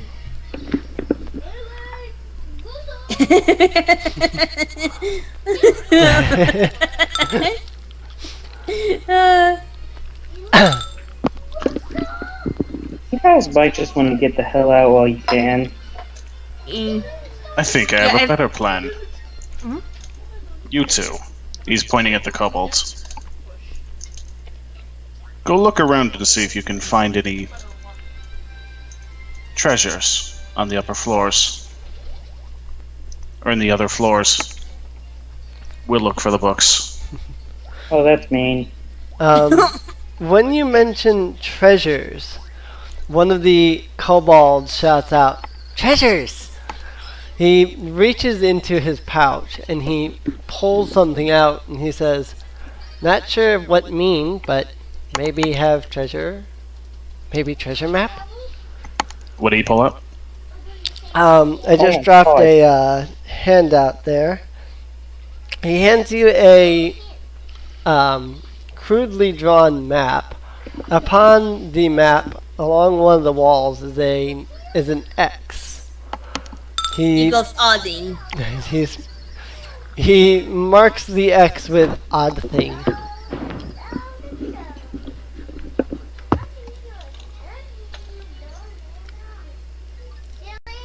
I'm gonna put that handout out on the main map for you guys.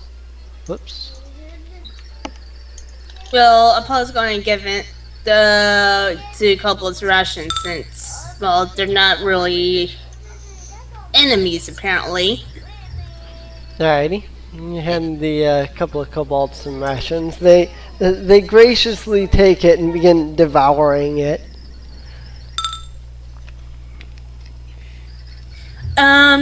Opposed.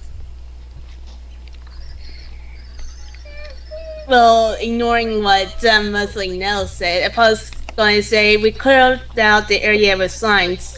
You may head to Kudo's Well. If you want to have a peaceful life there.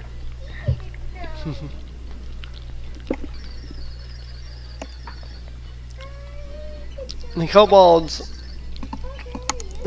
nod and they say, "Thank you." They run off and are gone. As soon as they leave the room, Nels is going to say, "So, what are the odds they're just going to start stealing from people and robbing along roadsides?" Kudo's well, Opposed going to explain to Nels that Kudo's Well is being inhabited by monsters that are peaceful, oddly enough. We told them that it'll be fine if they stay as long as they don't harm anyone. While this explanation is going on, Leena is going to begin searching for any of the books on the list. Alrighty. Checking the crates there. Alright. How long are you willing to spend searching? Well, since we're in the room, Nels is going to start looking as well. Yeah, same here. We're all going to probably help out. This is the reason we came anyway, as long as it takes. Alrighty.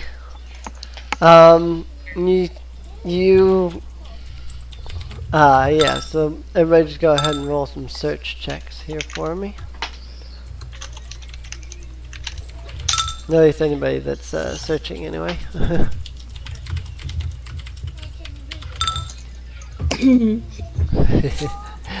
Search is one of my skills. I have 2 in intelligence, and it's one of my expertise things. Nice. I totally didn't used to be linked to anything illegal.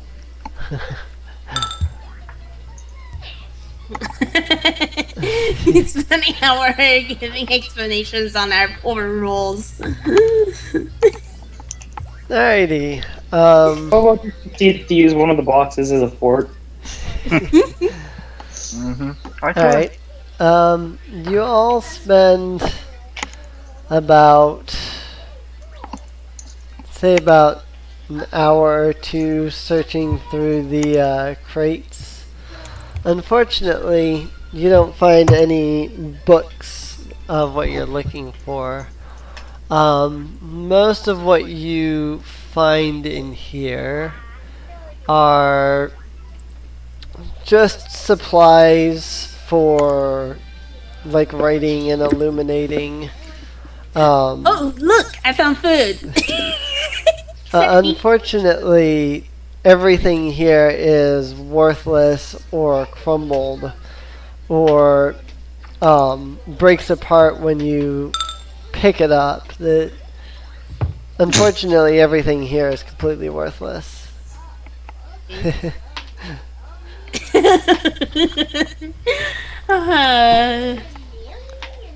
The fan fiction section. Apollo finds one of person's name, Apollo, and Nadina. It's like, oh great. Phoenix, while they're doing that, she's going to be just doing a general perception to, wait and listen to see if anything might come around that far corner there. Alrighty.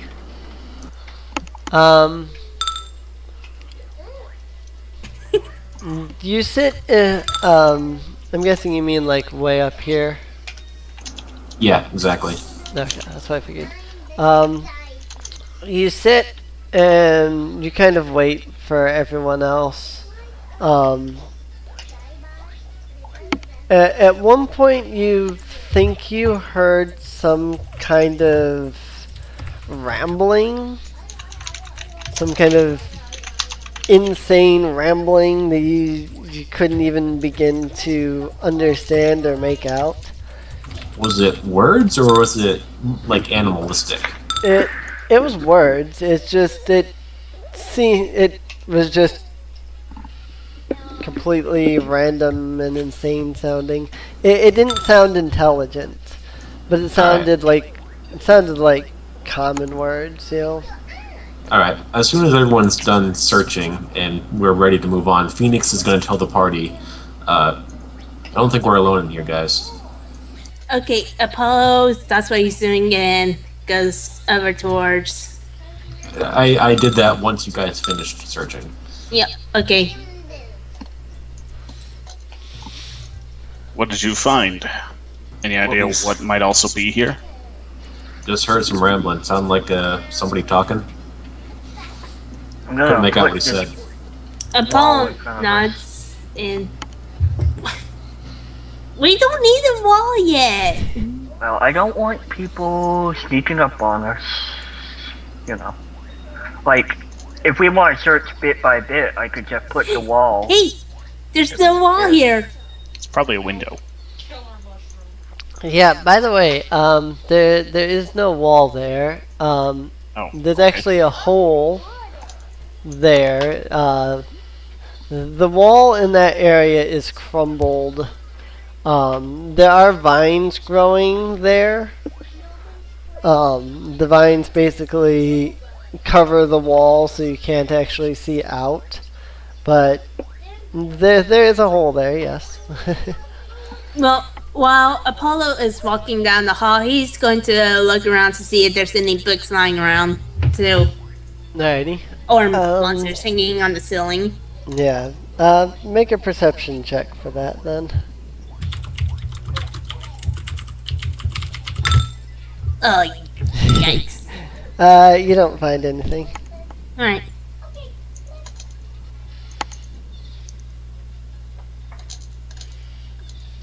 Alright.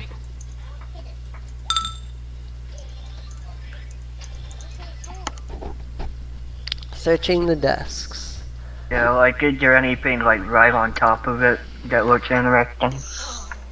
Well, how much are you searching the desks? Are you just looking at the top of it? I guess I'll look at the top, and then I'll do, like, a glance over at the underside of the table and of the chair Alright. for each one of them. As you're searching the desk, hidden, kind of tucked away under a few sheets of paper, is a strange, kind of looks like a sheet of paper, but it looks like it's made entirely of gold. Oh, huh. I guess I will take that gold sheet. Just like, wait, no. I'm gonna make an arcana check to see if I feel anything. Like, feel any sort of magic. No, it just seems like a sheet of gold. Okay. I'll take it. Alrighty. You now have one sheet of gold. Any writing on it? Like, No, it's literally just a sheet of gold. It's okay. it's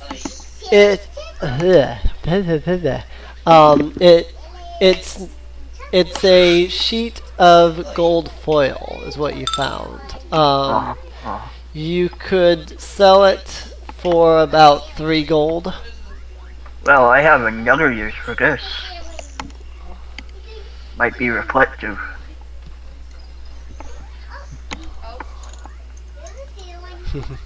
Midas was studying for midterms. Right? Continuing on. Seeing that the bard is done looking, Apollo's going to continue forward a bit. Alrighty. Peek around the corner. Mm-hmm.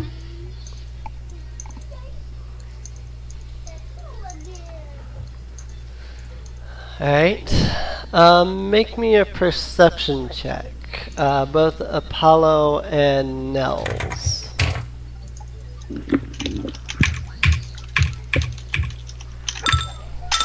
That's better. Nels, you don't hear anything, but Apollo, further down the hall, you can hear someone talking. You're not sure who he's talking to, but you make out the words, "He's not human, I tell you, not at all. Not human, not human."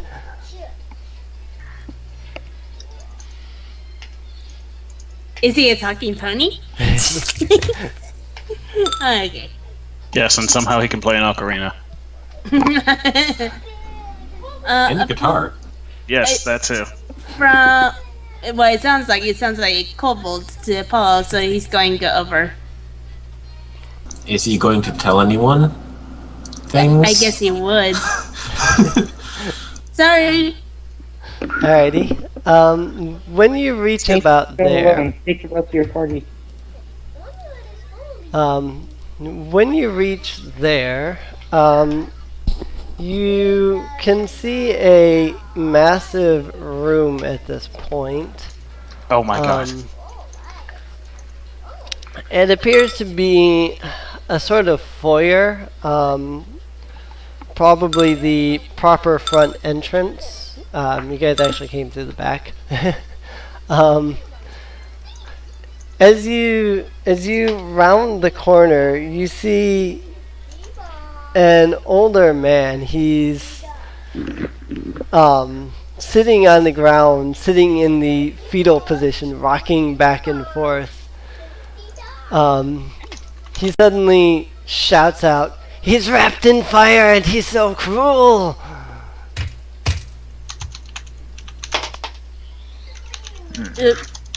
Is that the only person we see? Yep, he's the only guy you can see. He's a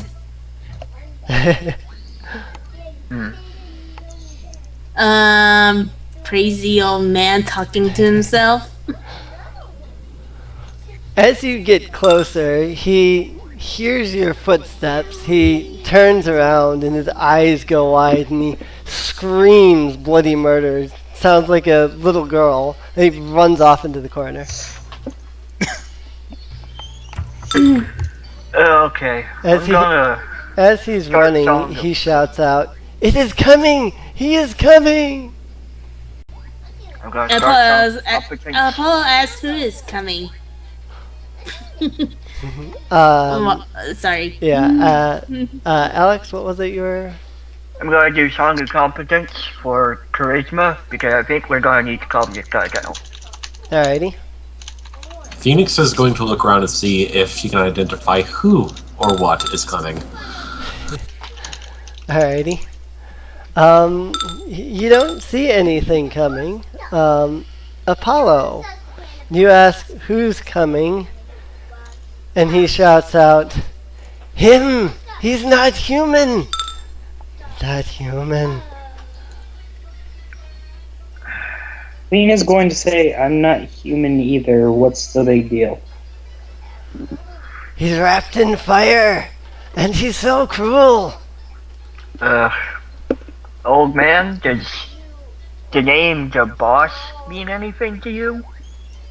Because I think that the boss might be this flame person. Well, they don't really use game terms here. You mention the name the boss, and his eyes go wide, and then he faints. Oh. Apollo's going to go over to him and perform a medicine check. Yeah, I'm just both an that. old man. Oh my gosh. We love that too much.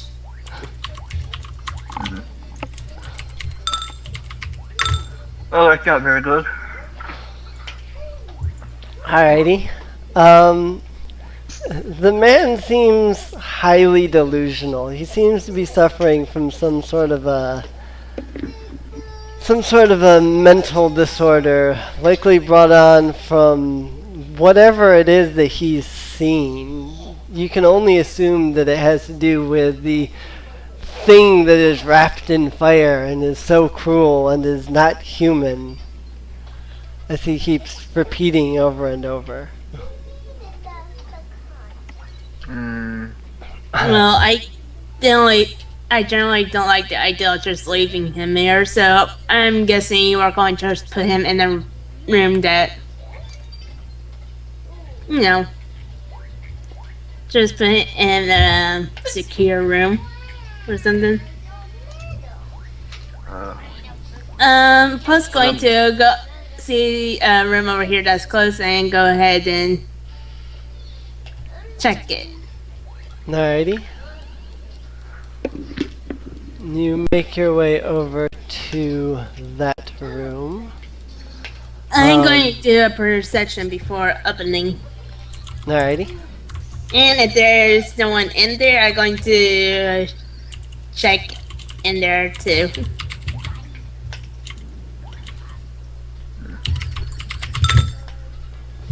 You don't hear anything in there. Okay, open door. Alrighty. You open the door, and what you see is a room that appears to have once been furnished as sort of an apartment and a study. Unfortunately, the table, chairs, and even the bookshelves here in kind of a terrible condition. They seem to be in disarray and ruin. Like they've been burnt or what? Just old age. Nobody's taken care of them for who knows how long. Well, we're going to still have to find the books. So. Yeah.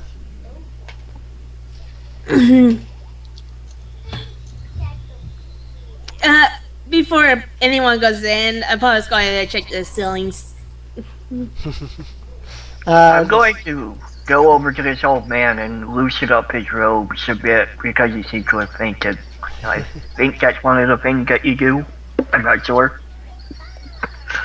I'd like to make note to anyone who had no idea why you're doing this. It just looks like a little man went over and tried to undress the wizard. Yeah, I don't even know if my medicine check would let me do this. No, usually when someone's fainted and such, you generally try to wake the person up, probably by lifting the feet up. But anyways, noticing there's no one in that room, Paul's going to pick up the old man and take him to the room. Nels is going to start looking through all the books. Yeah, and Leena's search was Leena's search. There you go. Yeah. That'll be fine. I think they're books. Appears to be a bookshelf. I'll start off. No, you find books. Search check of 1. That's hilarious. Alright. You see books. That's it. You all spend a couple of hours searching through the different books and things here. Leena, as you're searching, you notice a loose floorboard on the ground. Kind of distracts you for a second as you're looking at one of the bookshelves. Leena is going to further investigate said floorboard while drawing attention to it for the rest of the party. Alrighty. So, should I perception? What do you want? Yeah, do a perception. Alright.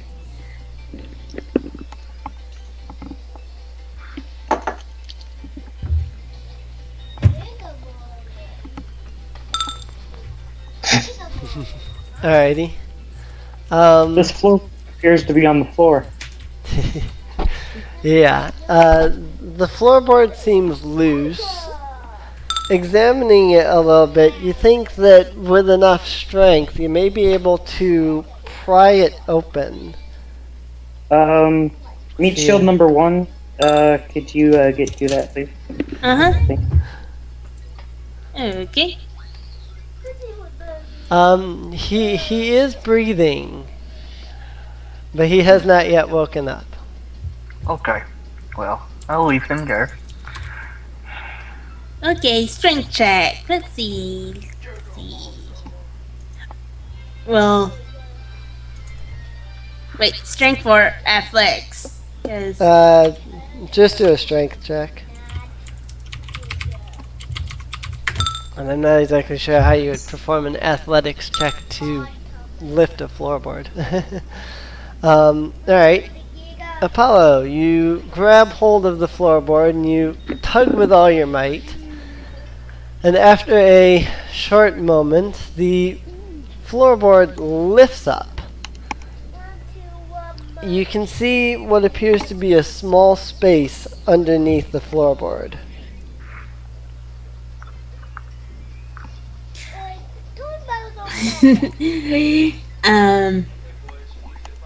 Indiana Jones in the Last Crusade, maybe.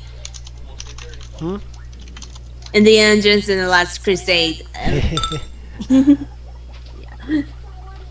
I can't see in the dark, but we do have masks. You want to wear the mask? Go ahead, wear the mask. Oh, it's small enough for only me to go in? Is that the thing? Not necessarily. I mean, it's a floorboard. It's probably not even big enough for you to go in. Probably only big enough for somebody to reach their hand down and kind of feel around. Can we at least see what's in it? Can we see? You could probably see if you perform like a perception check or something. Good, because I'm not putting my hand in there without being able to see. With the Deku stick.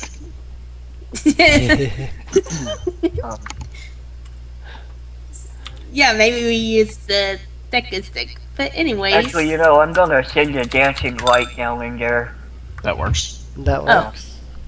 Yeah. Alrighty. Apollo's good eye is now blind.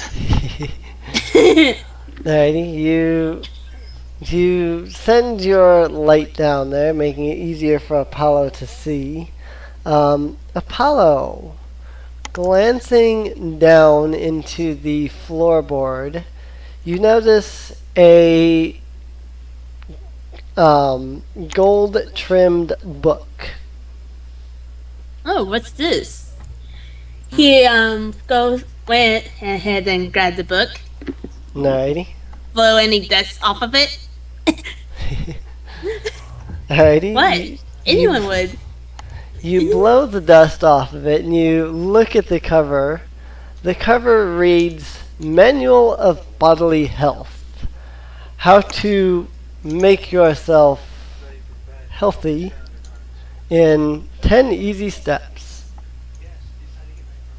It Step should 1. be noted that even though it says 10 easy steps, the book is quite massive. I don't see it being in the list. I don't see it being in the list, so not sure. Yeah, it's not an item that you'll find in the in like the rules or anything. All right.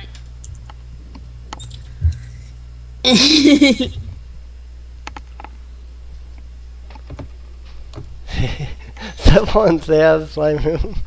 Well, he's going to go ahead and take a quick glance at the book. Alrighty. Mostly, yeah. Search. You take a quick glance through the book. It seems to mostly talk about proper dieting and exercise and things like that. Nothing remarkable. You know what? Apollo throws the book over to Nels. Here you go. What? Apollo weighs 140 pounds without his armor, so. Okay. Can you only carry 140 pounds? I mean, no. Apollo weighs only 140 pounds, not including his armor. Right. He doesn't. He's actually pretty thin. Yeah, Apollo's pretty skinny. I think that's what they're going for. Not sure how the physics of a strength build will work with that. But okay. Nels will hand the book to the bard. Yeah, I got a. Maybe this I got has a badge. something to do with that page you found. Oh yeah, it might fit into it. I'm going to take my gold sheet out, and I don't know. I guess I'll just try flipping to random pages and setting the gold sheet on those pages. See if anything happens. Nothing happens. Okay. I'll flip to the back of the book and try one more time. Does anything happen? Still nothing happens. I'm Interestingly gonna- enough, the gold foil is used for illuminating, but I have no idea what that is. I couldn't find any information on it. So, Well. apparently it's something Okay. to do with the library back then, but I couldn't find any information on it, so I apologize for my lack of not being able to tell you what the gold sheet is for. That's okay. Alright. Open sesame? We'll leave the old man in there. We're going to close the door behind us. Yeah. I'm sure Alrighty. he'll be fine in there.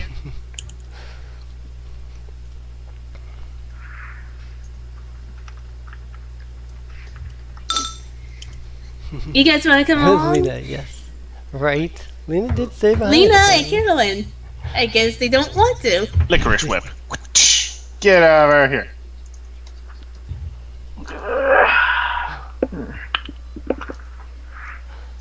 Oh, I'm You sorry, in your guys. axe range. While he's walking, he's going to look around too. Alrighty. Sorry, Percent. I just noticed that this is actually the wrong version of the map. Let me fix that for you guys real fast. I have, apparently I didn't change out the map after I fixed it. Which apparently that is not the fixed version. Where is the... Hang on a second, because this is not the right version of the map. One moment. Technical difficulties. I seem to have mislocated my Mendor's library map. Oh, that's what I did wrong. Okay.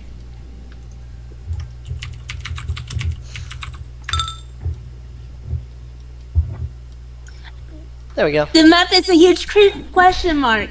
Oh my gosh! It'll have fixed itself in a minute. I was wondering because there wasn't supposed to be bookshelves in here, and then there were bookshelves. I was confused. So, alright, perception. You don't hear anything. Okay. But what you can see, is that there is a, There it goes. you could call it a reading chamber, I guess. It's a chamber filled with rotted tables and benches. Looks like where somebody would have once gone to sit and read books. I call it a classroom / study room. Thank you very much. Yep.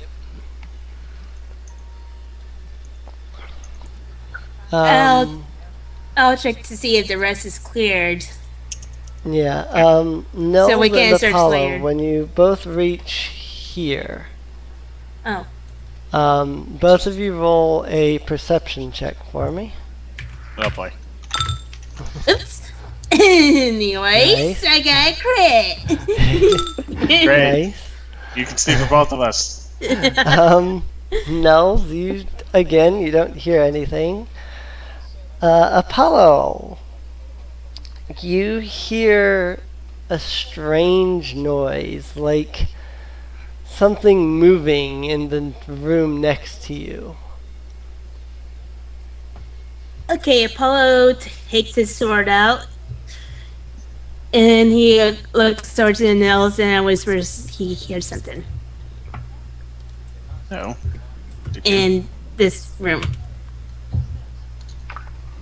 Do we want to be quiet, or do you want me to start up my song? Because I can do that. Stay quiet for now. Play Apollo's the going song. to... Play the buff song of sneaking. Apollo turns to look at Phoenix and and I guess Carolyn doesn't want to do anything, right? She's way back there. Anyways, he motions them. I think Or- Carolyn's still technically in range. He's just motioning them. Motioning that there is like enemy nearby. All right. Phoenix will move a bit closer Well- and ready her short bow. Well, not exactly enemy. He's not sure, but yeah. If I'm gonna bring out my if shoulder Apollo blades. mentioned that something is nearby, she's going to move closer and ready her Yeah. short bow. Yeah, I'm just trying to say there's something nearby. Yeah. Ready the pigs. Yeah. Big's ready. Oh, hang on, someone's at my door. Waffles? Sorry. Waffles? Maybe I should have waffles for breakfast tomorrow.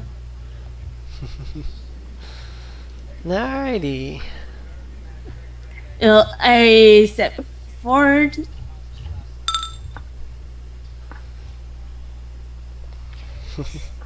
Alrighty. Make me a stealth check as you move forward. Oh dear God. Oh no. For Oh, both yeah. Apollo, Nels, and Bobbo, since they moved up there. This is Okay, why yeah. you send the sneaky ones to check things out. Don't just go yourself. Oh I dear. think I fell.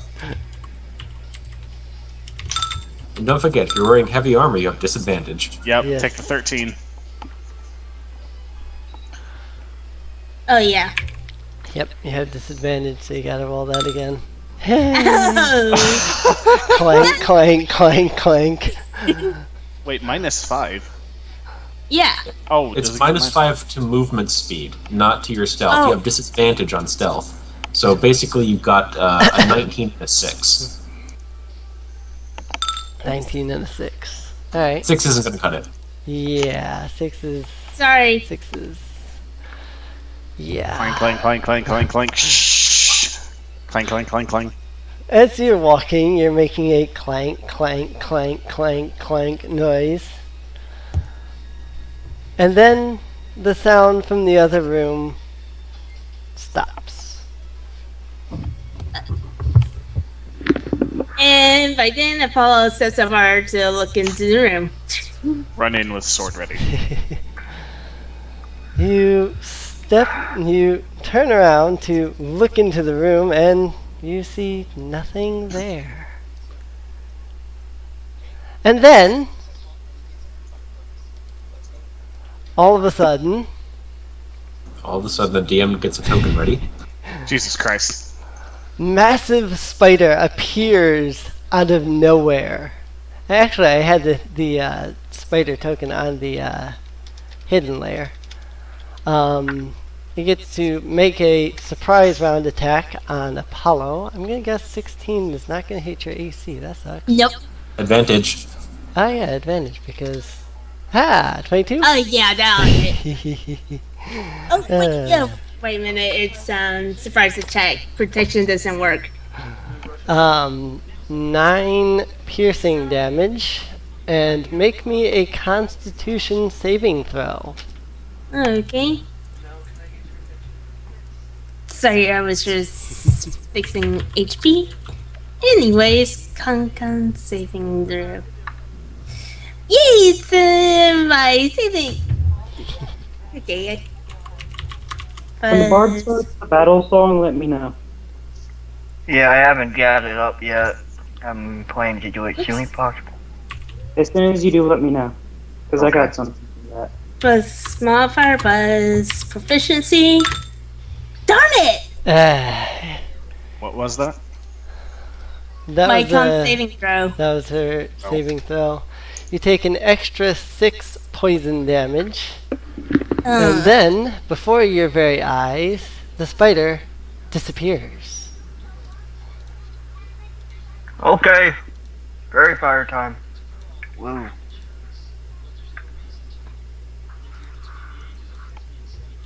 Well, it couldn't have gone around us, so it's still. Does that mean room. combat? Are we rolling initiative? Yes. Go ahead and roll some initiative.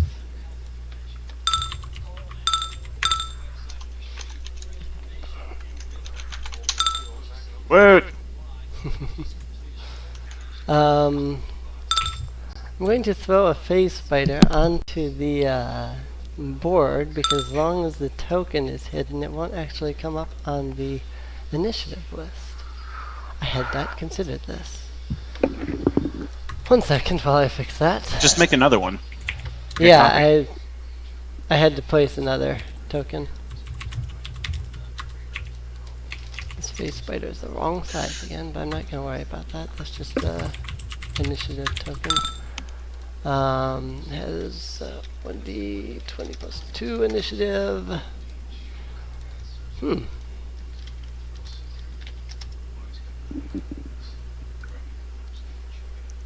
Alrighty. Bobbo!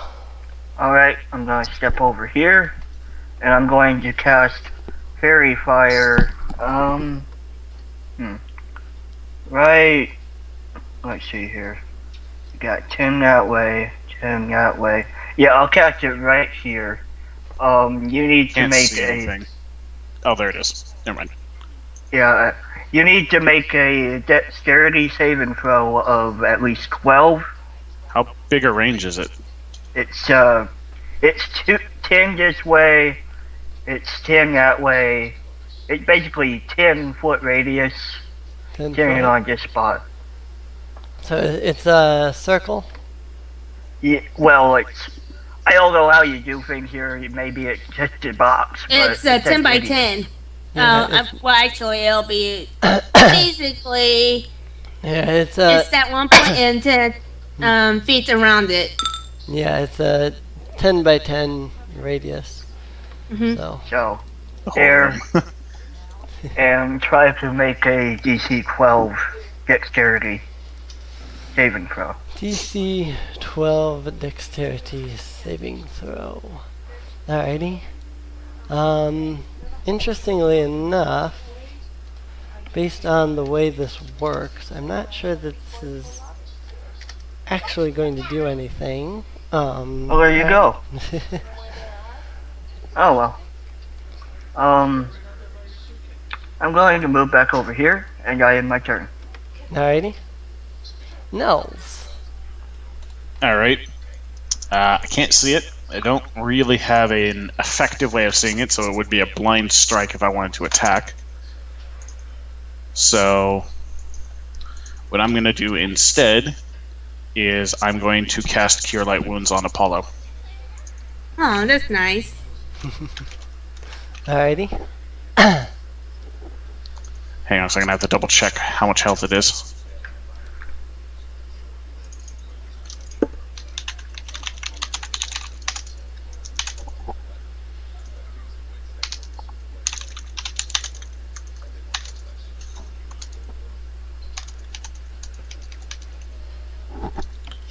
Uh, 2d8 plus 2, okay.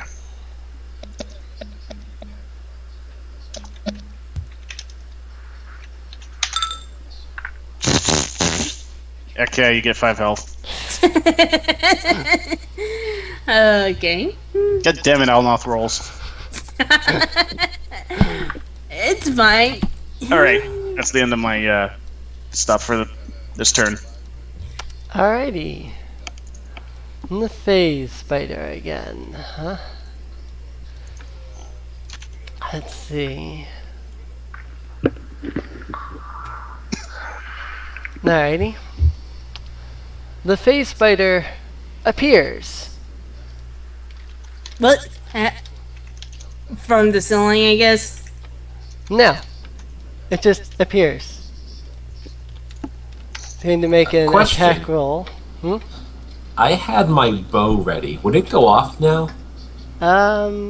Yes, actually. It probably would, because you haven't taken a, turn yet. So you're ready to, you would still technically have your ready to action, so yes. And another question. Is that count as a surprise attack? Because if it doesn't, then I could use protection. That is a question, actually. Well, if it has to appear before it does the attack, it's not. Yeah, it appears, but you wouldn't know where it came from, so it could be a surprise attack. I mean, you are, I'm gonna say no, because you know that it's there and that it's attacking you, you just don't know where it's attacking from. So yeah, you would be able to use your protect. Does it appear before it attacks? It appears and then it attacks. So Because depending on how fast reaction speed is. Roll d20. Call it low, medium, or high. you could Am do I that, allowed to yeah. do that? Oh, I'm suggesting that to Emily. Yeah, you could. We could do that. Yeah. You could do that. Low, medium, high. Medium. Nope. Nope. Okay.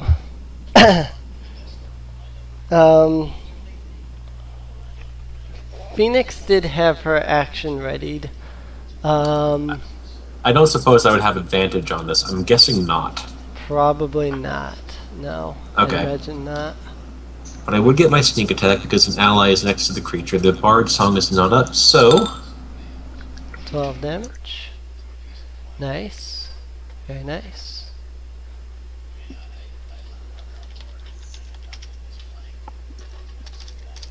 Alrighty. Its attack on Nels, 23 versus AC. That hits. And make a Constitution saving throw for me.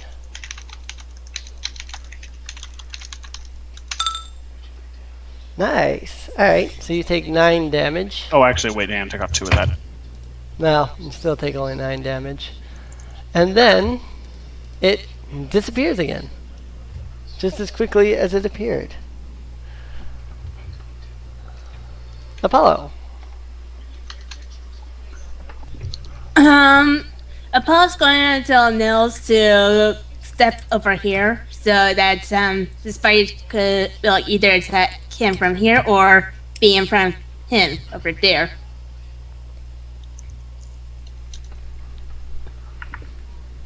Okay, and I don't know if he's like disappearing out of existence or just going invisible, but I'm mostly guessing he's going invisible, so for his action, he's going to take out an ink bottle. Alrighty. And I guess well, wait a minute. Can I take out my ink bottle and be ready to use it when he appears? Because Yeah, you could do that. alright. Thanks. Alright, and my turn for that. Alrighty. So you have your ink bottle ready. Carolyn.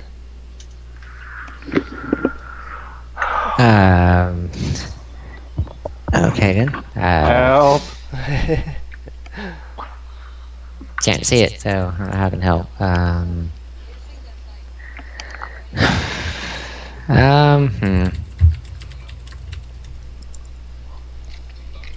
First things first. Did you?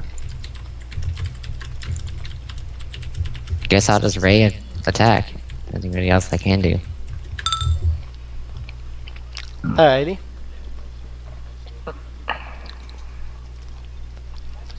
In that case, Phoenix. Phoenix is going to put her bow away. She's going to move back over to here, and she's going to ready an attack. Alrighty. That'll be it. Leena.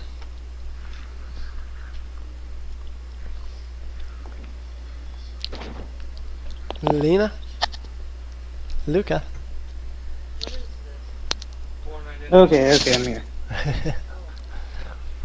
Oh, and Yeah, Initiative. that turn I'm planning on using my bard song, so whatever you want ready, do that. It wasn't really an action for my character, it was just something extra. Anyway, I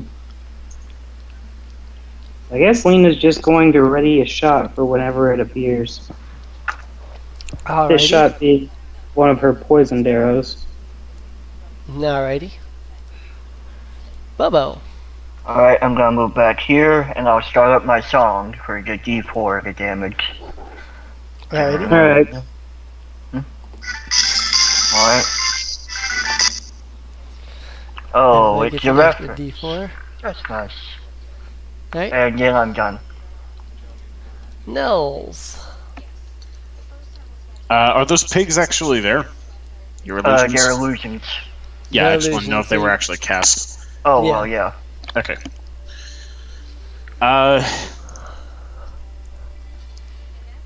Nels is going to move down here, and he's going to ready an attack Alrighty. and turn. Phase Spider again.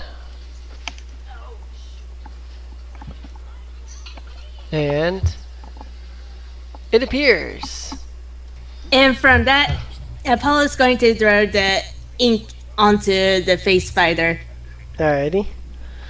The phase spider is now covered in ink, which makes it angry. Anybody have any readied actions that you can use from there? I can't see it.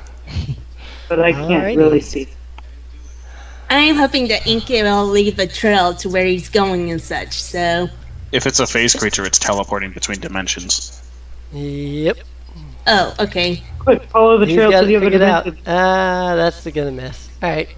Well, I didn't know, okay? Yeah, it's fine. That was Well, it might that was the repeat. whole. That was actually the whole trick to the battle, was for you guys to figure that out, and he's got it figured out. Well, in character, we don't know. Well, yeah, Yeah. Yeah, that's Apollo. the player knowledge. right. But no, that's literally the challenge, to figure that out. Apollo. So, Apollo sees that the ink disappears as well. Yep. The ink disappears with the spider. Alright, he's going to put the ball back in his inventory and just ready it attack when it appears again. We should probably. Nels is going to say that we should probably fall back to a narrower spot. Yeah. Okay. Alright, Skip it. here you go. And I guess I'll end my turn with that. Carolyn. Well, at least I made the spider upset. Can't see it. Didn't see it. Guess keep action ready. Alrighty. Phoenix. Same thing. Keep my action ready. Leena. Same thing. Yep. Bobbo. Ready a light crossbow shot. Alrighty. Nels. Nels is going to move back one space or 5 feet and continue or keep readying his action. Alrighty. And he appears. Attack! I think Ready everyone's- action triggered. Ready to All of actions them. go off.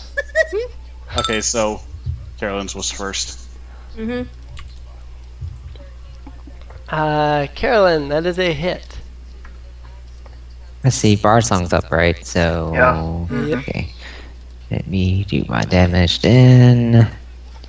3 plus 3, 4. I did so much damage. It is bloodied.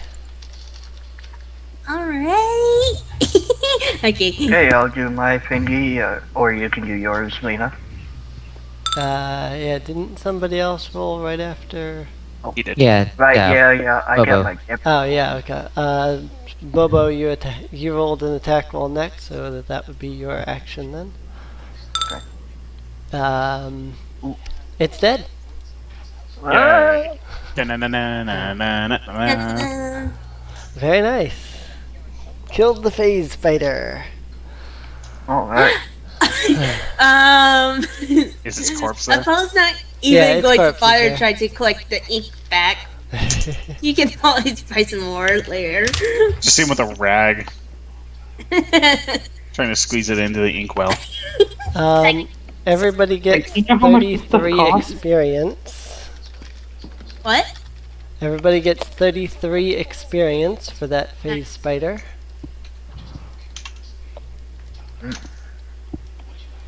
That was actually really good. You guys did really good on that. I was honestly worried that you guys would get beat up quite a bit more because of that. Don't worry about it. Like, every time we've been able to do this, and if we can't, hey, it's just a game.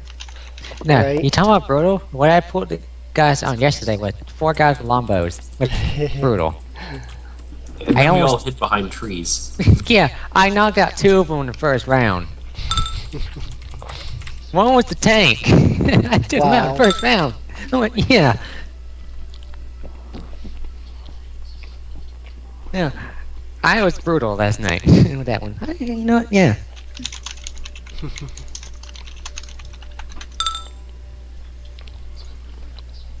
Do we want to search out these reading rooms? Question. Hmm? So, my hit dice. Mhm. Can I only roll those during a short rest? Yeah. Okay. And a short rest is, I believe you said, an hour. I thought it Yes. was 10 minutes. Okay. Short Before rest in that, the hour. Paul's gonna make a perception check. Alrighty. In the hallway. Yep. Alrighty. What are you attempting to perceive? If there's any more of those things are there. You wouldn't be able to know. Yeah, you don't hear anything. Okay. Short rest. Then. Nels is going to go and inspect this room first. Yeah. Yeah, I'm gonna go in here. Alrighty. D20 boards. You see nothing. Get a haircut, man. Your bangs are too long. They block your vision. He's gonna sit down and start relaxing Um, and roll a hit dice. Bobbo. You start searching through the reading chamber.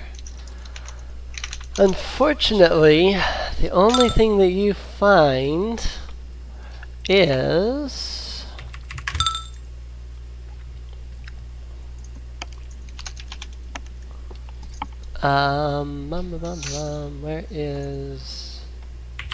where is it? Where is it? 4 platinum. You find 4 platinum carelessly thrown on one of the tables. Yay! I actually have money now. Alright.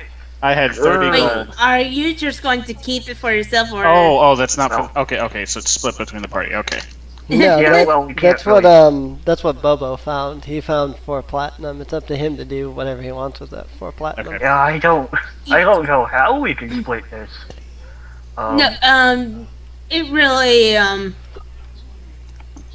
It's just the equivalent, and then we Yeah. go to the Yeah. bank or something. yeah, later. I can always change it to for the gold. Oh, we're just going to assume it's 40 gold. And Yeah, split 4 out. platinum is 40 gold. I thought it was 400. Yeah. No, 1 No, it's platinum 40. is 10 gold. Ah, okay. Okay, well, we'll split it up. Uh, I'm good with that. but I'll hold on to it for now since I'm keeping track. Alrighty. Alright. Also, where Bobbo was sending out, Phoenix could clearly see and taking it for himself and be upset. Phoenix, roll me both a stealth and a perception. All my Very good nice, rolls. very nice. This is going away.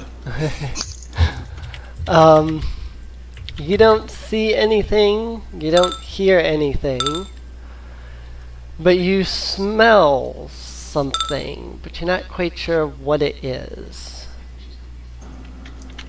I'd like to roll a nature check to see if I recognize it. Alrighty.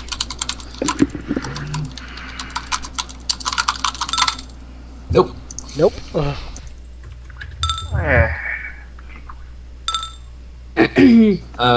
Does it smell foul? It doesn't smell foul, it just smells lizardy, I guess? I don't know. So there's a biological sense to it. It's not Right. like, a decayed wood or something like that. Right. Alright. Phoenix is going to inform the group. She smells some creature. Do I get anything for my roll? For your, well, you'd have to roll a perception to see if you smell the same thing before Oh, you I could roll thought a you- nature on the smell that you smelled. Okay. Okay. Ghost pigs floating around. Okay, I just roll another jingle. Yep. Not bad. You don't smell anything. Okay. I don't smell anything. I don't know what you're talking about. Yeah, you wouldn't. Apollo goes over here and look in this area before going on forward. Nels is Alrighty. gonna peek around the corner. There is a hole in the wall here, similar to how there's a hole in the wall up there. Do you want to Alright. make a perception or a search or anything like that? I'll do a perception. If he Alright. doesn't see anything interesting, he's going to continue searching. Well, looking down on the first floor. Right.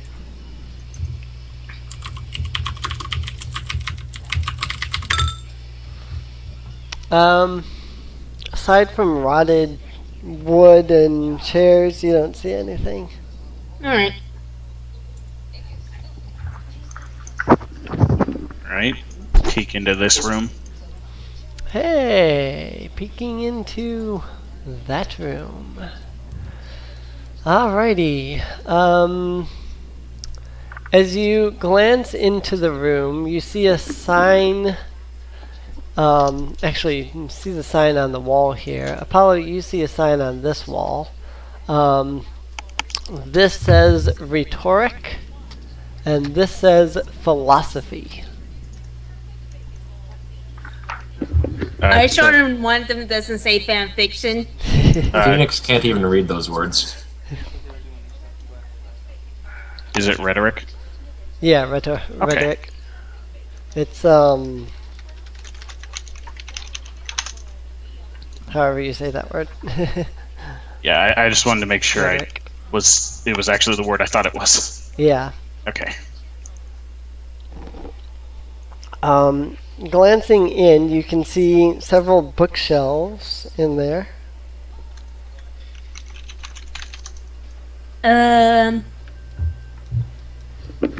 I guess Apollo's going to keep looking, see pigs in front of him. Yeah. Oh. Nels is gonna Oh. keep heading forward. Alrighty. I guess the pigs are a distraction. Yeah, I'm going to send them on down as far as like, oh, I moved. That's there fine, that's fine. 6 times. He's going Is with anyone going to search for the books that we're trying to find? I am considering doing that last, making sure there's no enemies that will appear while we're searching. Makes sense. Apollo and Nels, make me a perception check when you reach there. Crap. Apollo doesn't notice anything. On the The pigs other are hand, distracting him. Nels hears a low growling coming from ahead of you. He will inform the party and suggest the pigs be sent forward. Right. I only send them 25 feet ahead of me, so you'll have to go that much. Okay. He'll stay 1 square behind the pigs. You mean Okay. 5 feet? Well, actually 10 5 feet. feet, yeah. 5 feet, Alrighty. whatever. Both of you make a stealth check. Okay.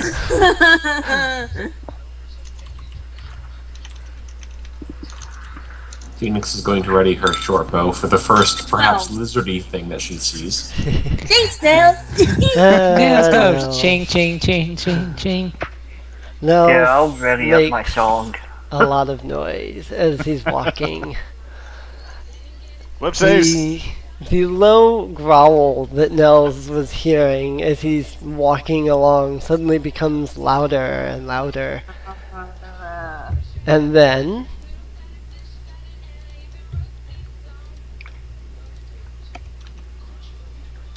A basilisk. Aw, a isn't it basilisk cute? steps out. As soon as it steps out, any readied actions that can reach it would go off, but anybody who is within 30 feet of it needs to make me a Constitution saving throw. I am not. Would I have advantage for this attack? Sure. Excellent. Okay, so I am proficient with that. Sweet. You also get the bard song. How much is the bard song? D4. Is that for Sorry. damage or for... That's for damage, right? Yeah, the That's for bard damage. song's for damage. Okay. In that case, Come on, 14 damage. Alrighty, 14 damage. Yeah, pretty sure I save. Yeah. Not sure about Paulo, but Nils saved. Right. Yeah, 14's not Interestingly bad. enough, that was enough to bloody it. Sweet. Sweet. As for your saving throws, yeah, it looks like you save against both of them. What is a Bobbo within 30 feet? Wait. I'm in 35. Oh, okay. Yeah. Alrighty. So Lucky. the basilisk is going to roll some initiative. Do we re-roll or are we still in the same? You still got the same because. Didn't we take a short We rest? took, yeah, we took a You short take rest. a short rest? Yep. Yeah, me and Nils used a hit die. Oh, I didn't. Yeah, I didn't know that you guys took Oh, a short yeah. rest then. Then yeah, in that case, you guys would reroll your initiatives. Phoenix wants to go. She wants to kill it before we do. Good. Very good.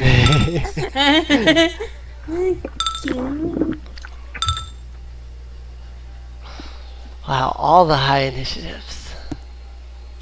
As long as one person beats out the basilisk. Apollo rolled 16. I have 0. You have 0. Yeah, Basilisk would actually be slower than you. Wow. He has a Phoenix, -1. add your initiative.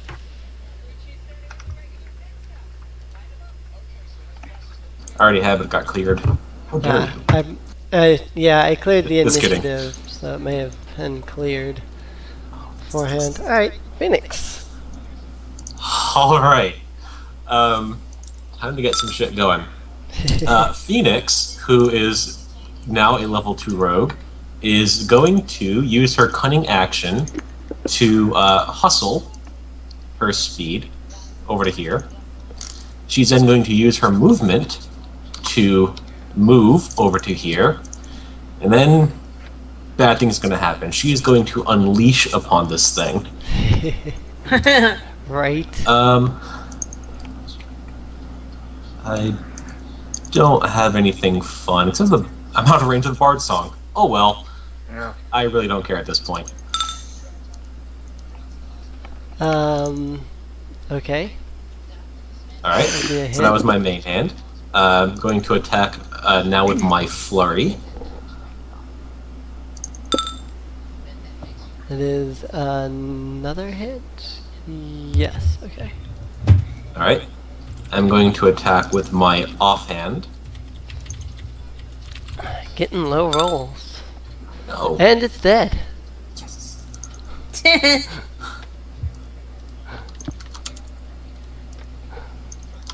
Good job.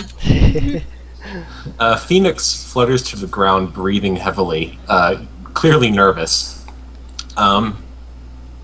Yeah, that's about it. Well, We'll clap. Apollo will, yeah, Apollo will quickly go over here and do a perception check. Alrighty. Before you move too much, 20 experience for the basilisk.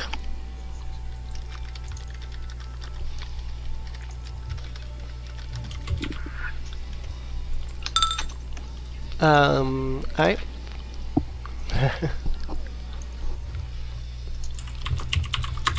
Doing a perception check. Yeah, just to make sure there's no monsters nearby, because Phoenix got really far ahead of them. Alrighty. You hear nothing. All right.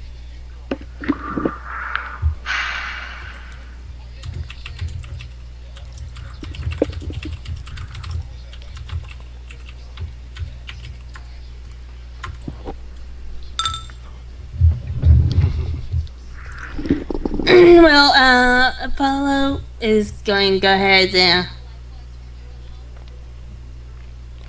and wanting to look in the other rooms, but okay.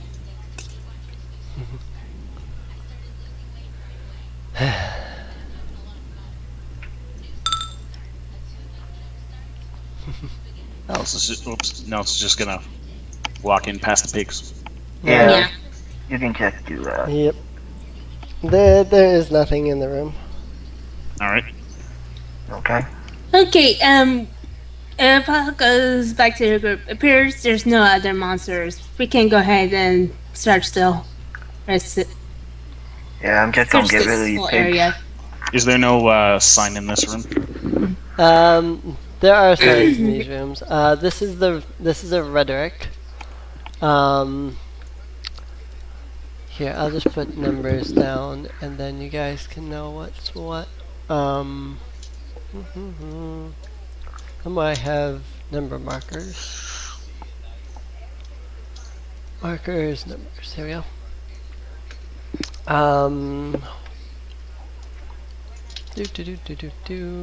Let me find. So this is rhetoric. This is philosophy. This is a rhetoric. This is a mathematics. This is a mathematics. This one and that one are history.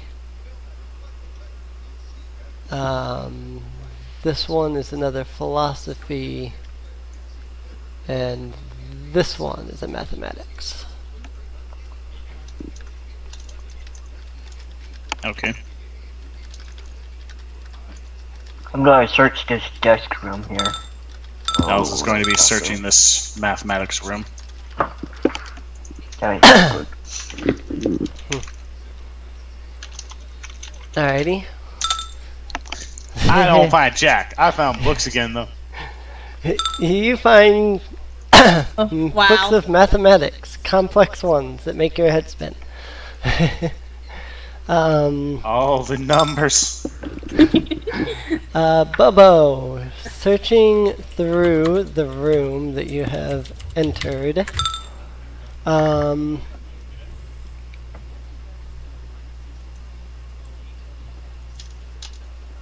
You don't find anything in there.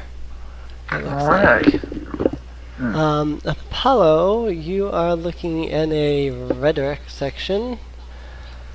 You find books about famous murder trials, pronouncements, public debates, things like that. Do I get advantage? So, well, never mind. There's a few parking violations. Carolyn, Actually, you spend a little while looking through the history section, and you come across the book Lex Geographica. This is one of the books that was listed on your scroll. Opening it up and looking through it, you can see ancient maps of Flan, the land around Flan, and even the area around the Moon Sea. The book looks really old though, so you're not sure how much you can trust the maps in it. But it's an atlas drawn by the great mathematician Tomarus. So, Alright. I'm gonna start my song of competence to give you a +2 to search text and any other intelligent text. Looking around, finding some books. Leena, you find complex meta-magical mathematics books. They confuse the crap out of you.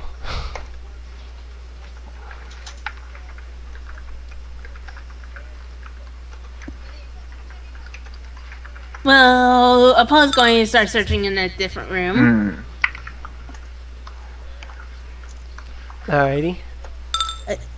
And I moved to 4. Alex. Searching around, you find books on geometry and calculus. Okay. I don't get anything with a roll of 18. I don't get anything with my roll of 18. No. Unfortunately, none of the books that you did not find any of the books you're looking for in that section.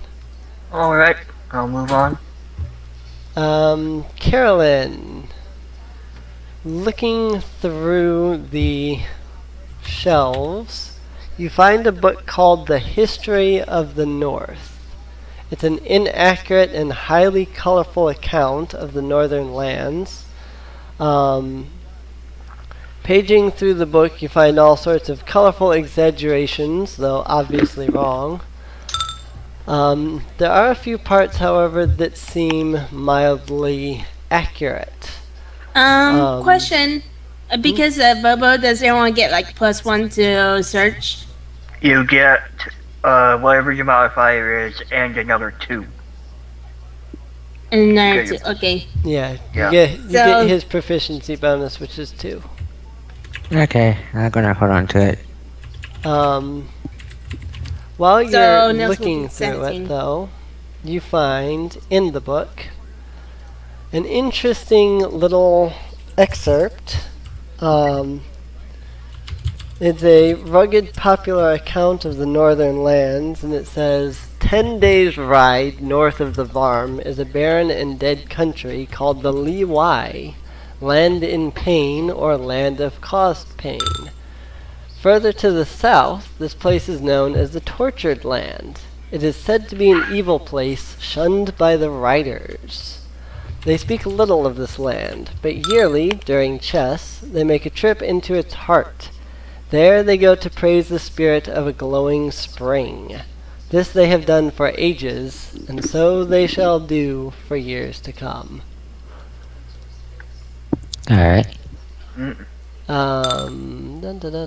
Nels, where is Nels at? Nels is in the philosophy section. Nels, looking through everything. Oh, whoops.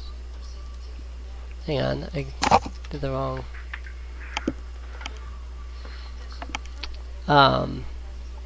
Looking through everything. Written on a scroll labeled Freerefill Discourse on Power, which you recognize as being one of the things in the scroll. You read, fountains and pools contain great power that can only be reached by performing proper ceremonies. Most sure of these is immersion, for in this way the bather surrenders himself to the spirit of the water. That spirit, or some portion of it, enters the bather, whereby he gains great powers. Woe to the weak-willed, whose spirits are sure to be consumed by spirits that put even the strong at great risk. Urax holds that the falls of Ix are greatest of all of these. Morden writes that the pool of Radiance is greater still. Apollo, searching through history, you find the great historian's records of the arts of war.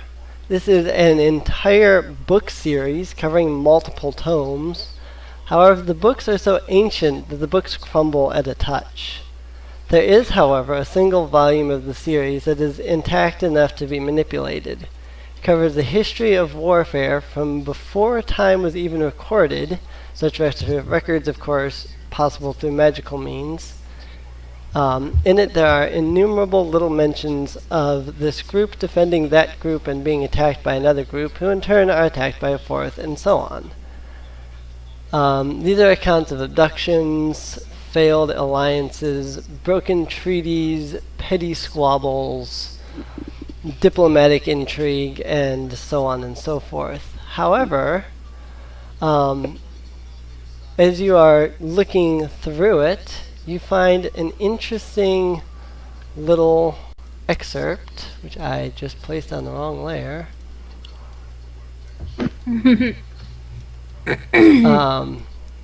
At this time, there ruling the Twisted Ones was a powerful general named Tyranthraxis. He stood before his armies cloaked in flame, and he led the riders out of the waste. At his hand, the kingdom of Bars was conquered. Turning south, he led his army to conquer the Horeb and the Vane. Tyranthraxis was a cruel man and leveled all that he had taken, murdering the princes of these lands. But the flame that surrounded him consumed him, destroying his body. Freed of its shell, it flew among the men of his army, lighting on each and claiming it. It was then when Baron Shot imprisoned Tyranthraxis in a vial of water, which shone like the light of day. I have a little typo there. This he sank in the watery depths of Lake Longreach, defeating the armies Tyranthraxis had raised. Alright. Phoenix.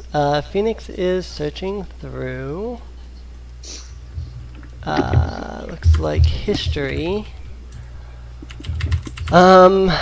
You don't find any more books on history that are labeled on your sheet.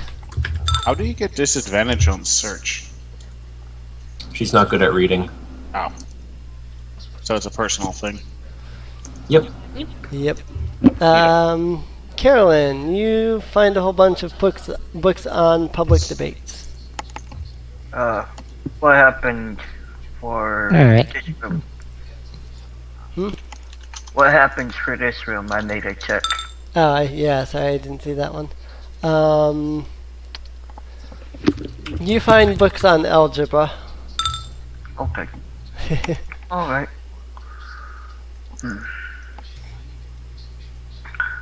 Now, I'm forgetting which rooms we found books out of and which ones we haven't. I'm actually checking on rooms, and then if I see someone in there, I ask them if they found anything.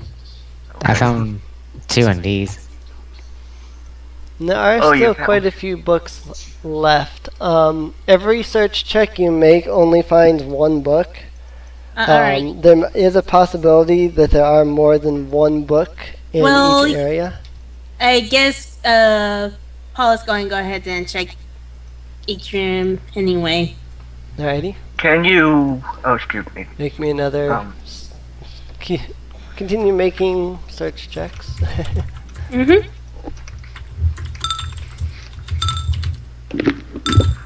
Oh wow. Nice. Searching through this philosophy section, you find the book Meditations. It doesn't have anything interesting in it, but it's one of the books listed on your scroll from Cadorna, so you pocket it. Air pumps. Hmm?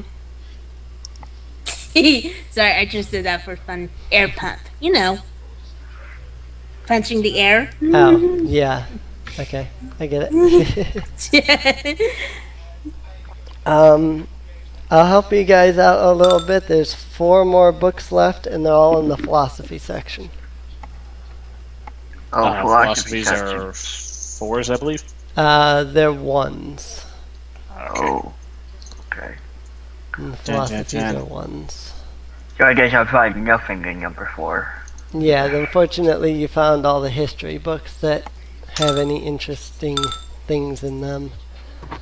Nels, you find the book The Harmony of the Rock. Once again, nothing interesting, but it's listed on your scroll, so you take it.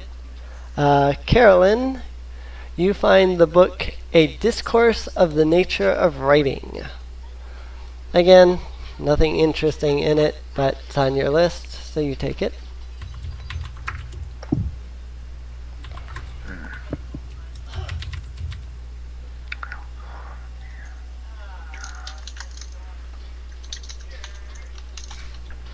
Jeff, you do know you get a +2 to search checks, right? No, I don't. Yeah, Bobbo used a bard song. yeah, it's on the competence. You get my proficiency bonus in Oh, neat. intelligence right now. Yep. Down Jack Squad. You're getting bored of searching through books. It probably Um, yawns again. Alex, you find Strom's discussions of poetics. Alright. How many left to go now? One more. Looks like 1 more. Okay. Okay. But I could have sworn there was 1 more important book. Did I give you all of them? Hang on, let me make sure that I gave... Oh, whoops, I forgot to give you guys a book. Oopsie, so there's 2 more books. Sorry about that. Thought there was a book missing that I hadn't given you. I missed to give you guys one of the handouts. And they are both still in philosophy, though. Okay.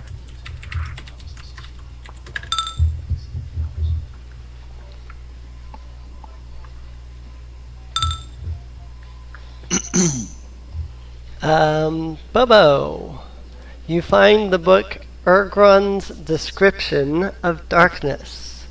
It's a grim account of his imprisonment in the lower realms. It is primarily a listing of names and palaces, the horrors there being beyond written description. However, within it, you find an interesting little excerpt. It reads, "And settled foremost in the hall of minor courtiers was the lesser powers, Maram of the great spear, Hask, voice of Hargut, Tyranthraxis, the flamed one, Borum of the lake of boiling mud, and Camnod the unseen. These 2 fell down and became servants of the great Lord Bane." Everybody make me a history check real fast. I was going to go to the bathroom, but okay.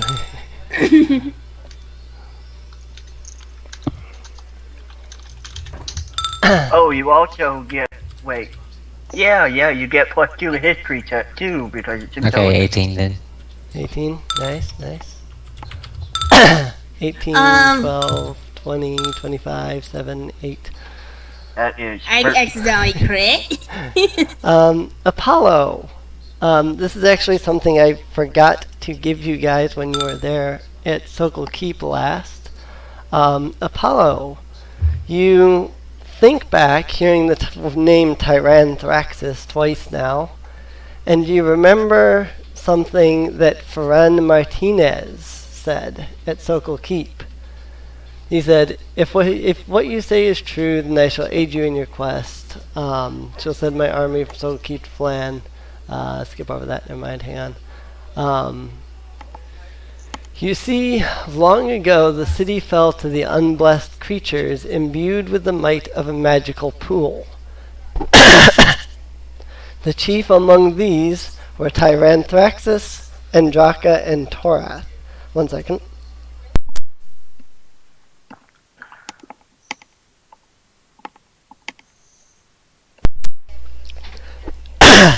Sorry, I needed a drink. The chief among these were Tyranthraxis, Andraka, and Torath. With their powers, they ruled and united all the other creatures, driving forward to destroy us all. The sage Mendor worked hard to gather record of all these things, but they are lost now in his library. A spell protecting his library was the last spell Mendor cast before his death. Should you encounter any... okay, so that's the last little bit. Okay, so that's what he tells. That's what you remember. I relay this to everyone. And I'm going to use the bathroom. Be right back. Okie dokie dokie. Okay. I guess I'm just gonna be switching between these things here. The two rooms looking for that last book.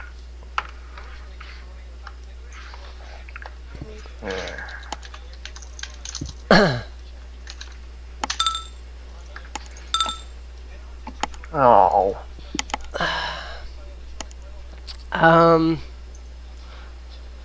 Bobbo, you're getting bored of looking for books. Yeah. Nels, you happen to find the last book on the list, The Chronicles of Aram. Again, doesn't seem to be anything of importance in the book, but it's a book that Cadorna wants, so you take it anyway. That is actually all of the books that Cadorna asked you guys to find. It looks like we have the last of the books. Let's go return them and get our prize. Do we want to try to go out through one of these viney windows, viney cracks? I prefer the door. You can do whatever you want. Okay. It's just the viney cracks are shorter. Do you remember that you still have a crazy old man locked up in that room? Mm-hmm. I'm gonna go check on him. I guess I'll make a perception check first, see if he's awake. You don't need to make a perception check when you step in, because the moment the door opens, he runs up to you and screams, "Don't go there! Don't go on the hill!" Go. Oh, okay. What that is? Besides the old man going crazy again. I think the only thing that you missed was the fact that you found all the books, but... You know, All 10? a very Yep, you found... odd Well, I think thing. there's actually only 8, but... Oh, okay. Anyway, Jeff? This is Nels saying it. Okay. I came past an odd ritual involving a pool of water and the risk of a spirit surrounded in flames corrupting someone. Perhaps this wizard failed at that.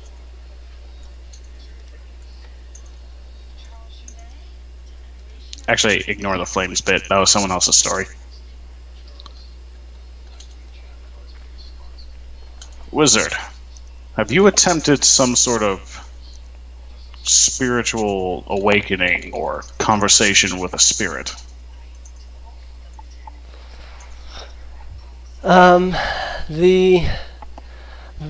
The old man stares at you for a moment, and his eyes blink several times. He just stares at you in bewilderment. Let's see.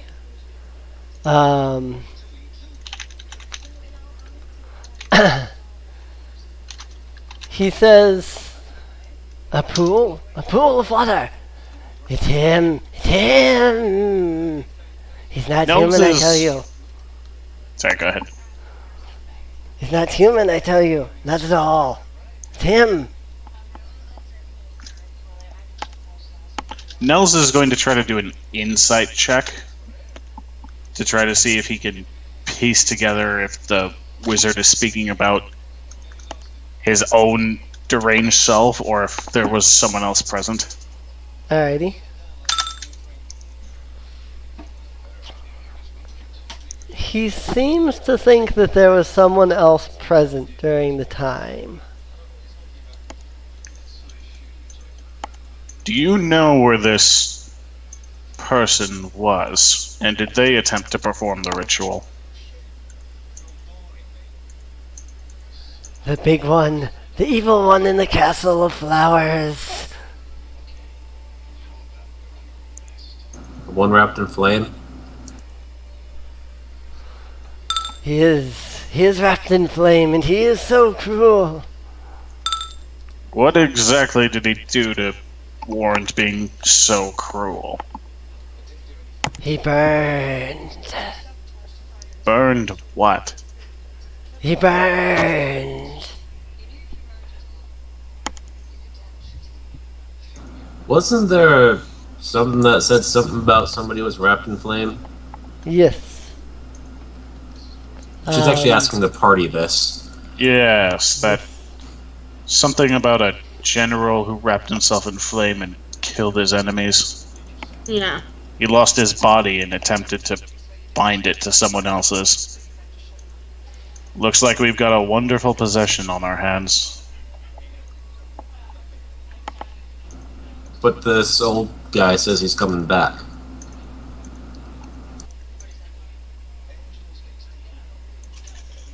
Wizard, is this flamed man coming back? He's coming. He's coming. How long? He is here. Where? The castle of flowers.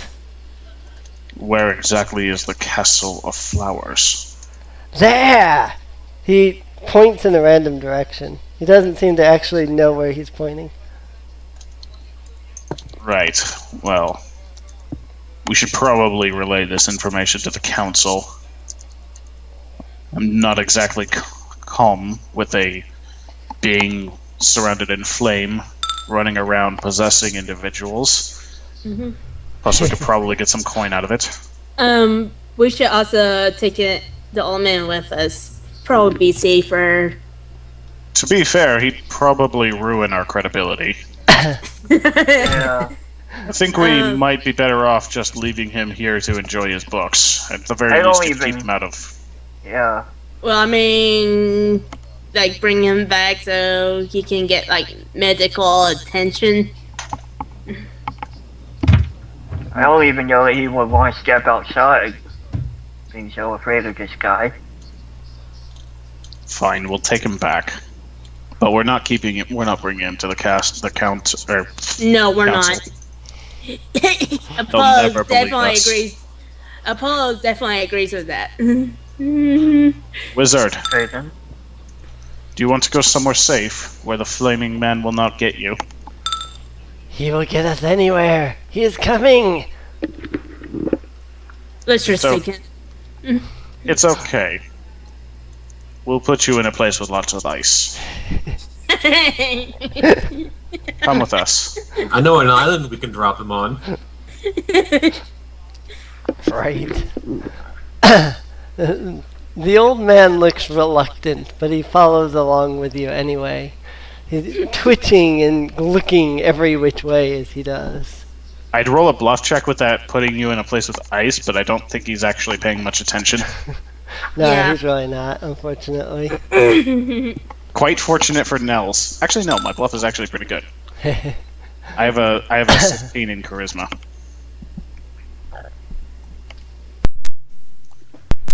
All right. Yes, it would be, Mark. Considering what quite Stiletto poetic. did to the last guy. Right. Yeah. So Nels is going to drag him with us. Yep. Come on. If all helps. Dragging the old man with you. Alrighty. Drag, drag, drag. Yeah. But yeah, Alright, guys, isn't this there is the front upstairs? door. Yeah. What? Oh, good point. Da-da-da-da. The Forgot. Ola? I didn't notice that door. Which door? Yeah, Emily mentioned that we came in the back, and that we're actually by the front door at this point. Oh. Yeah. But Okay. Mia had a good point. Isn't there multiple floors? We didn't see a stairway, did we? Yeah, there technically probably is, but this is an old first edition map I just copied, so it's only just the one floor. I may Oh, alright. revamp it a bit to make it a bit bigger or something, but I wasn't too concerned with it. I wasn't exactly sure, so that's why. Yeah, Well, did we find stairs? there It aren't any might, yeah. stairs here in this version of the campaign, but I might edit that later. On the other hand, when you reach the door here, the old man is still kind of twitching and everything. Did I not write it down? Oh, the doorway here is actually barred. It's barred from the inside, so you can simply move, pull the bar off. But Yep. still, he is barred, or it is barred. So. Hear that, Apollo? You're barred. You can no longer practice. Oh. It's okay. They'll get a new character to do all the 80 million DS. The 8,000 DS, new version. You can go back to playing Phoenix. Oh, wait. You can do that in the 3D. Oh, I get it now. there was a campaign, there was a session that we had where we kept calling Apollo Phoenix on accident. It was hilarious. Alright, so you guys want to leave? Yes. Alright. Yeah, on your way, I'm going to ask him about the garden next door. What is that all about? When you guys get outside the doorway, you hear a sound, almost like a voice speaking, and it says, "Return, return the books." Uh-oh. Who is it that wants these back so badly?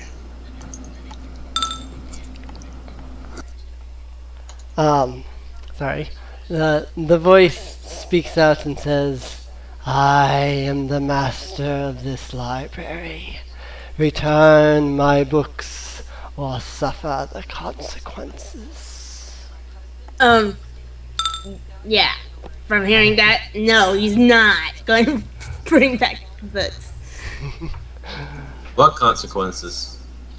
Death. I didn't hear that. He said death, but in a very raspy tone. Are you Mendor?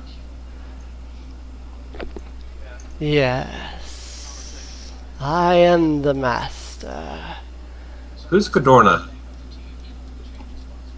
Cadorna? You wanted the books. I know no Cadorna. Then why does he claim the books? I know him not, I do not know, but they are mine. And who exactly are you? I am Mendor. This is his library. Yep. With that, Mendor is going to take form in front of you. And he shouts, "Return the books, or Yes, Jux. die." Hey guys, I got an idea. How about we take the books, put them in a pile in that room, and then we let Porphyris, Cadorna, we let them come by and pick them up. I'm more concerned on why there's a ghost here, even though it is Mendor. I'm not concerned at all. Oh, I thought Phoenix wanted money all the Well, time. I am. You're wrong then. Okay, Mark. I am concerned. That's the thing. Mhm. Tell me, Spirit, why are you still here? Why have you See, not Nels passed is on? concerned too. This is my library. I cast the spell to protect it, and I will protect it. Return the books. What spell? There was no spell affecting this library. There was. There was. There was one on the garden. Yeah. There was Yeah, also well, one there's- up here. Yeah, there was one on the library. It just was weaker and falling apart. Ah, Mm,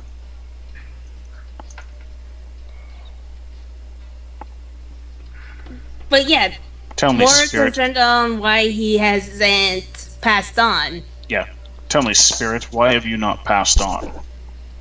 I must protect this library From who? from the Flamed One. What if we Okay. agreed to kill the Flamed One? Return the books. Consider them advanced payment, and we will slay this Flamed One.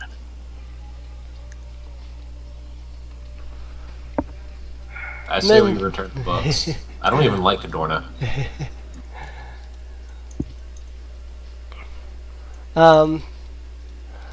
Mendor is tired of this argument.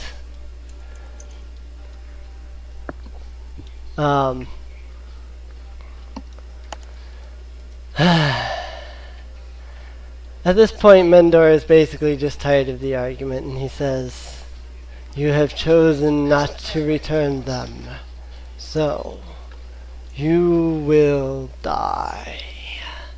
And it looks like you guys still have your initiative. Did you guys? Well, yeah, go ahead and re-roll initiative because We searched a you lot. guys- yeah, you searched a lot. It's basically nighttime now at this point. Exact same.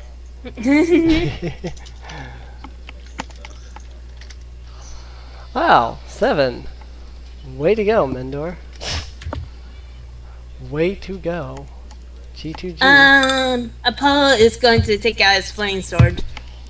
Alrighty. Okay, His I'm going Bobbo, magical item. start us off.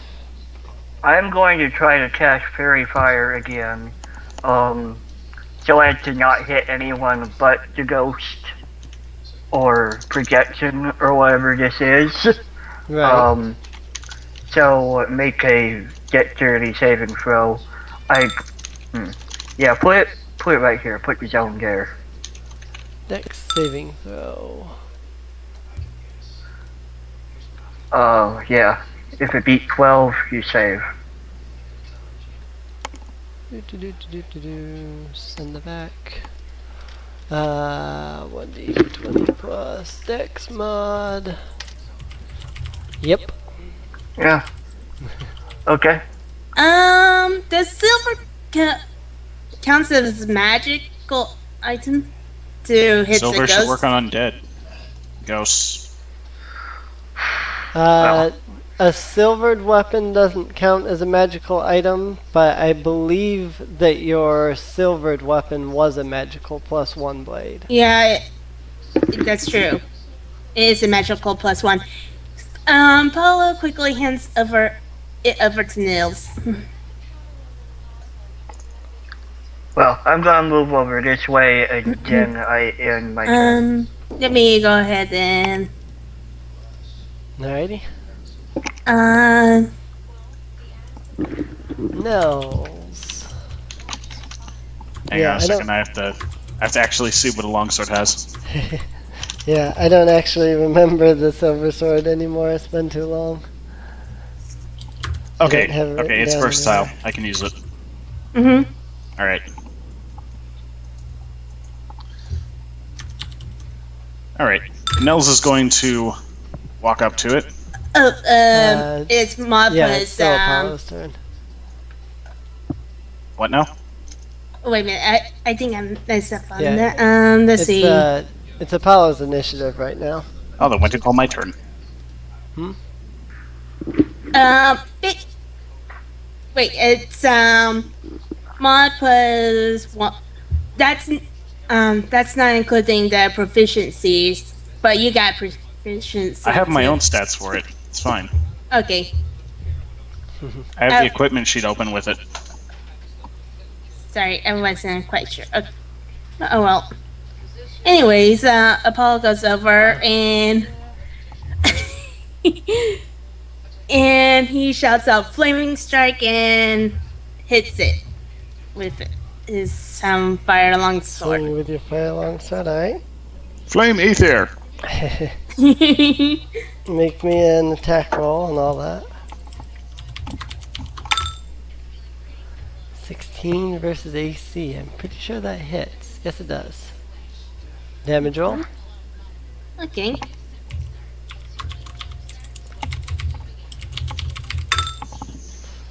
Wow, 6 damage. What? Too low for you? I anticipated more. Anything else? I'm sorry. I suppose you're the tank. You're not supposed to be dealing the DPS. Yeah. And more of defense than attack anyway. Right. Anything else? Nope. Carolyn. Dude. Pull out a silver longsword, silver arrow.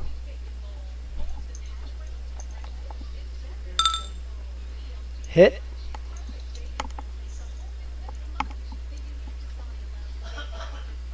Nope. Alrighty. Is there anything magical about either your bow or your... Nope. I didn't think Good. so. Is Alrighty. your attack considered radiant, however? Nope. Nothing is. Nothing. I had no magic items on me whatsoever. Oh wait, but did you say it was a silver arrow? Yeah, it's a silver arrow. It's a silver arrow, but it's nothing magical, unfortunately. So the arrow fires, and it kind of slowly passes through him. Mendor barely notices. Anything else? Well, I'm used to this fight, so I guess I'm just gonna hang out right here for the rest of the fight.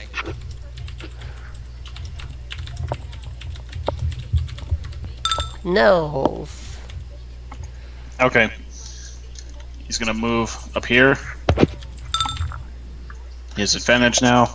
And he's going to attack Mendor the Sage with the +1 silver longsword.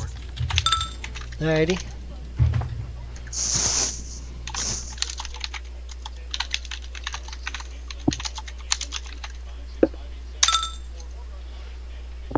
Nice, that's a hit. Okay.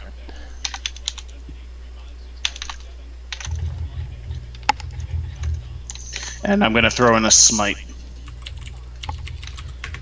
Oh, you know what? I completely forgot about that. Oh well. I know, I forgot about it for a second. It's like, wait a 19 minute. damage. 19 damage? Good gosh. It burns up a spell cast. Is it Yeah, I know. 3d8 or 2d8? It's 2d8, 3d8 on undead. Wow. Yep. Radiate on undead. Alright. That's the end of my turn. So yeah, about that thing I forgot. This is... Oh, never mind. Never mind. Does that mean Leena. he's dead? I thought it was a trait, not an action, so... That's fine. Leena!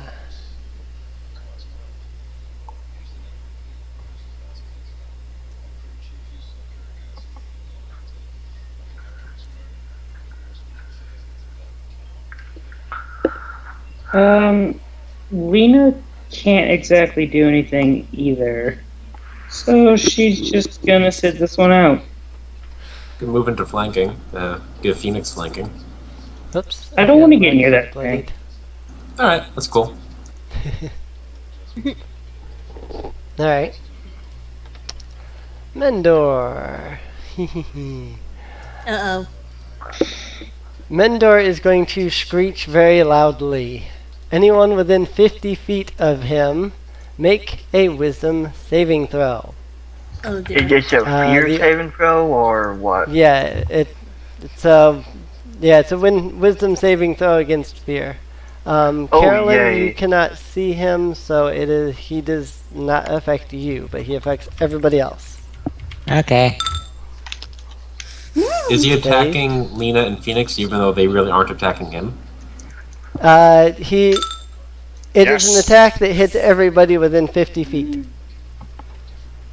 Wait, what? Alright, Marcus is gonna have to roll then, just saying. Yeah, he will have to roll, you're right. Okay, how do I make this saving throw? Is it like my wisdom modifier plus? He saves. Yeah, it's a 1d20 plus your wisdom modifier. It's the same way you would do any other thing. And if I'm proficient, does that mean I add my proficiency bonus, or do I do it with advantage? You got your Yeah, proficiency. your efficiency. Yep, you Okay. had your proficiency. Right. But you have to have proficiency in wisdom saving throws, otherwise you can't add your proficiency. Yeah. 13, because I'm a halfling, and also a bard.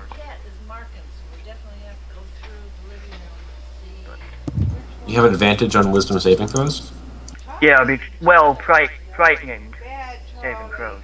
Oh, right. Yep. Right, save those. Wow. Well, that sucks. Literally everybody saved from that. Yes! Yes. Alright. By the skin of my teeth, I'm assuming. Yes, actually, by the skin of your teeth. Well, I could be a dick and cast fear on it. you could cast fear on it. Well, that's all he can do, so he only gets one action.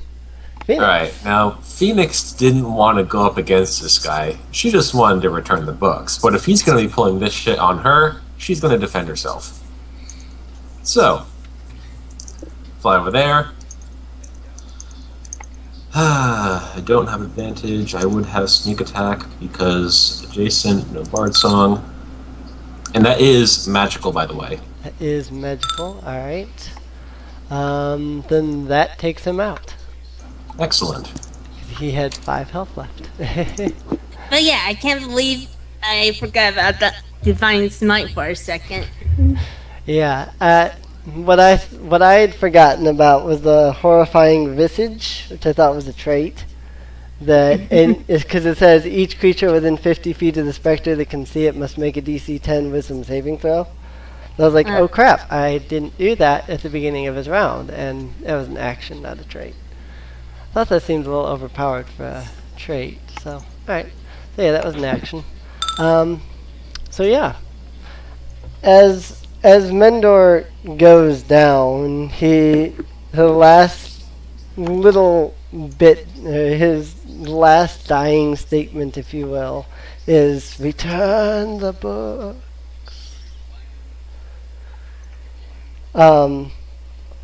Praise that. Opposed going to praise that Mendor passes on. With, well, You do notice, however, that the spell protecting the library has now disappeared as well. I still say we should return the books. Okay. I'd like to get paid and hopefully figure out where this flame creature is. Yeah, here's the thing. Cadorna ain't trustworthy. Explain. I don't know quite what he's up to, but he's up to something. He ain't got all his cards on the table. Yeah, we didn't want to give him some shield that he wanted for some reason. I forget why.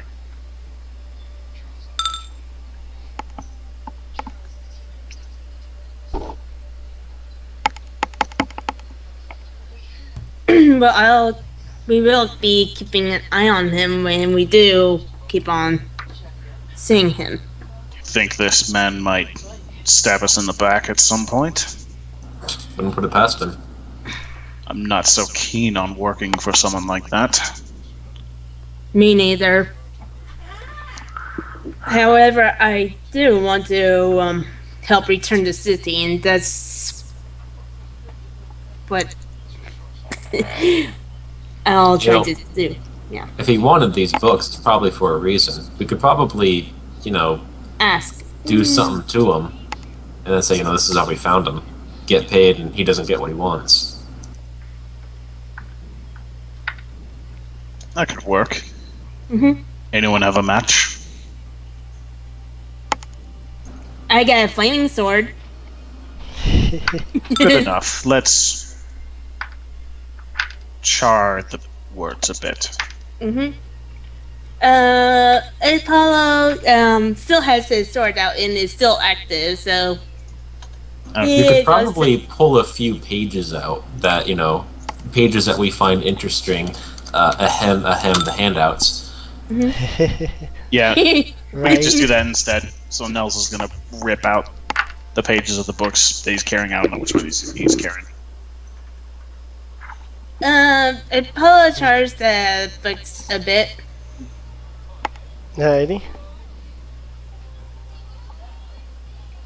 Nels will return the sword to Apollo. Mhm. Thank you. It was most useful. Apollo nods. Of course.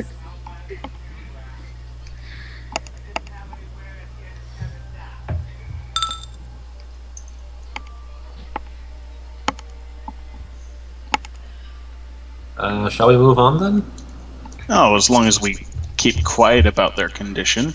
Mhm. He can't complain about it. Besides, we get the payment before we hand over the goods. As always. Also, who's good at bluffing to actually tell him? I'm not one to lie, so. Get I've got back good here, Bard! I've got good charisma, but never really bothered with deception because Yeah. I'd rather just crap up. Deception isn't an option for me, but I do have good charisma. Leena could do it. If we can convince her to. That would be one part of it.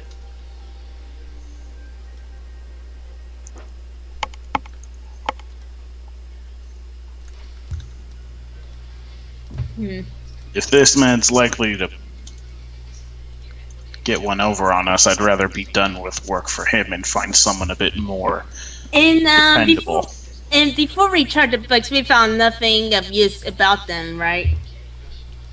Of course.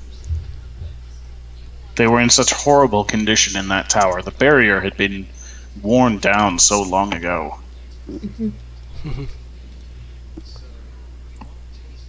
Whoopsie. Very well. Let's go ahead and return. Tell them that the area is clear, the library is safe. How about we just don't tell him anything? We hand him the books, we get paid.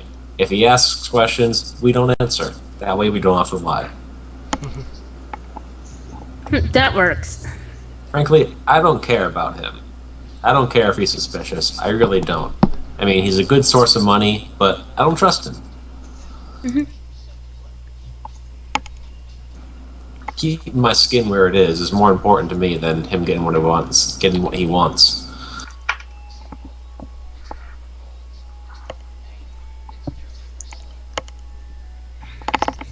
Okay, well, just not telling him anything, get paid, and just find out what our next job is.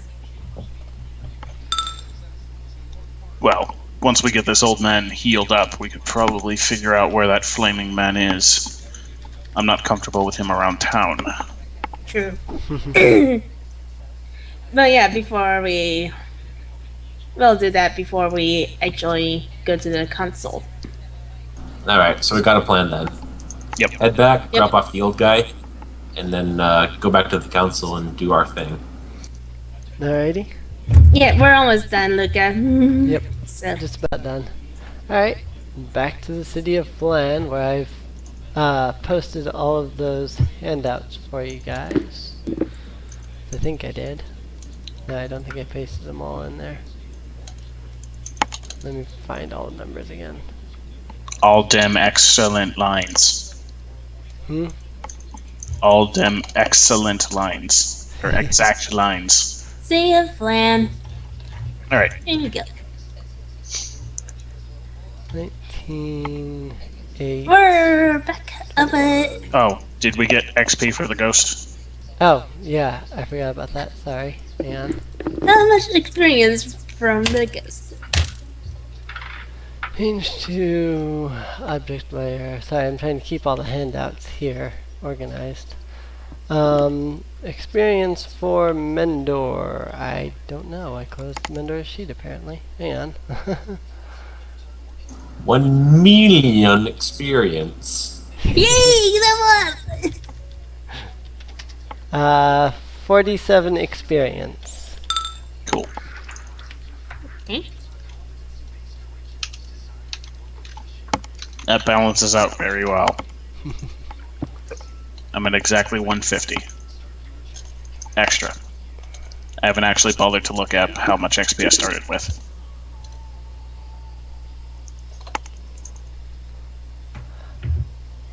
Alrighty, so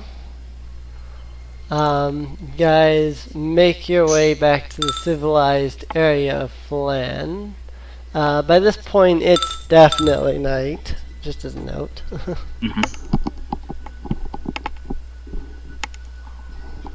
We drop off the old man. Alright. Well, some Yeah. and What the about, what about at the temple? You know, we keep going there for healing. Oh yeah, and stuff. temple. Yeah, that'll be best. Going to the temple, going to the temple. There are 3 temples in the civilized area here. One is Tyr, one is Sune, and one is Tempest. Nels will wait no. outside. I think the only one that we've gone to so far is the one for Tyr. That's where We we got probably- the blessing. Yeah, we Right. probably go back there again. Back to the Temple of Tyr, which is this building here. Alright. So you guys journey to the Temple of Tyr. As you enter the Temple of Tyr, the Bishop Brachio is standing there. He looks at you and he says, "Ah, what can I do for you?"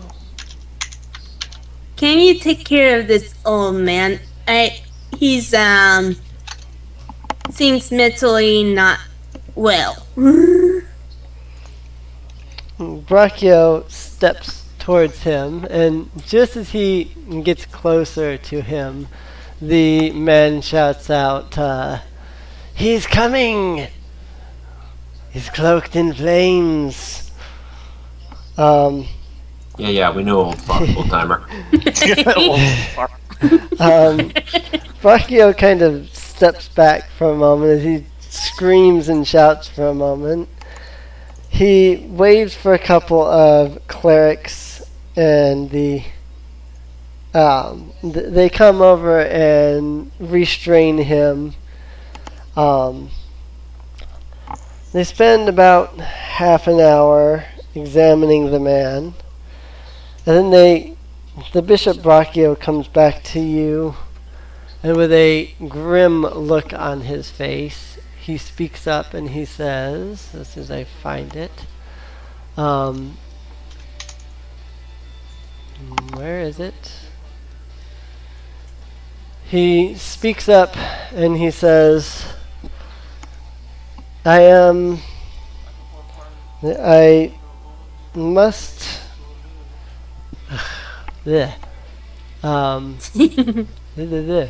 trying to figure out how to word this. I'm sorry, he didn't make it. Damn.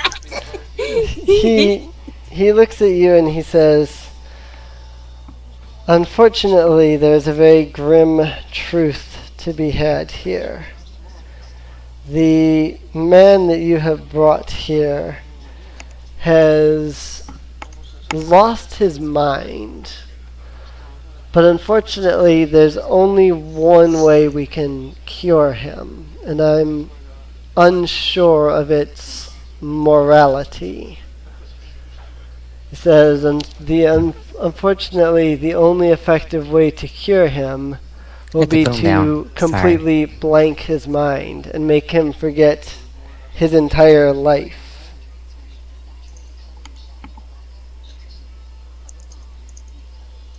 Oh. Well, yikes. Well, the guy knows something. Like, this flamed guy, you don't sound nice. And this old guy seems to know something about him, so how about we try to get what information we can before we go wiping his mind, eh? Yeah. Same here. Alright. So Brachio then is going to ask what it is then that he should do. We'll take care of him until we can get more information out of him. Write down what he says, have someone, watch over him for a bit. If he says anything useful, then let us know. Brachio nods and says, "Alright, should be able to manage that." He waves to one of his clerics who takes him off to a private room in the temple. He says, "If we learn anything, we will let you know." Thank you. Alright.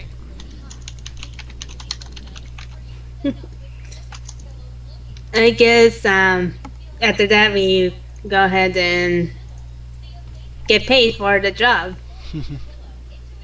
Yeah, I suppose you would at that point.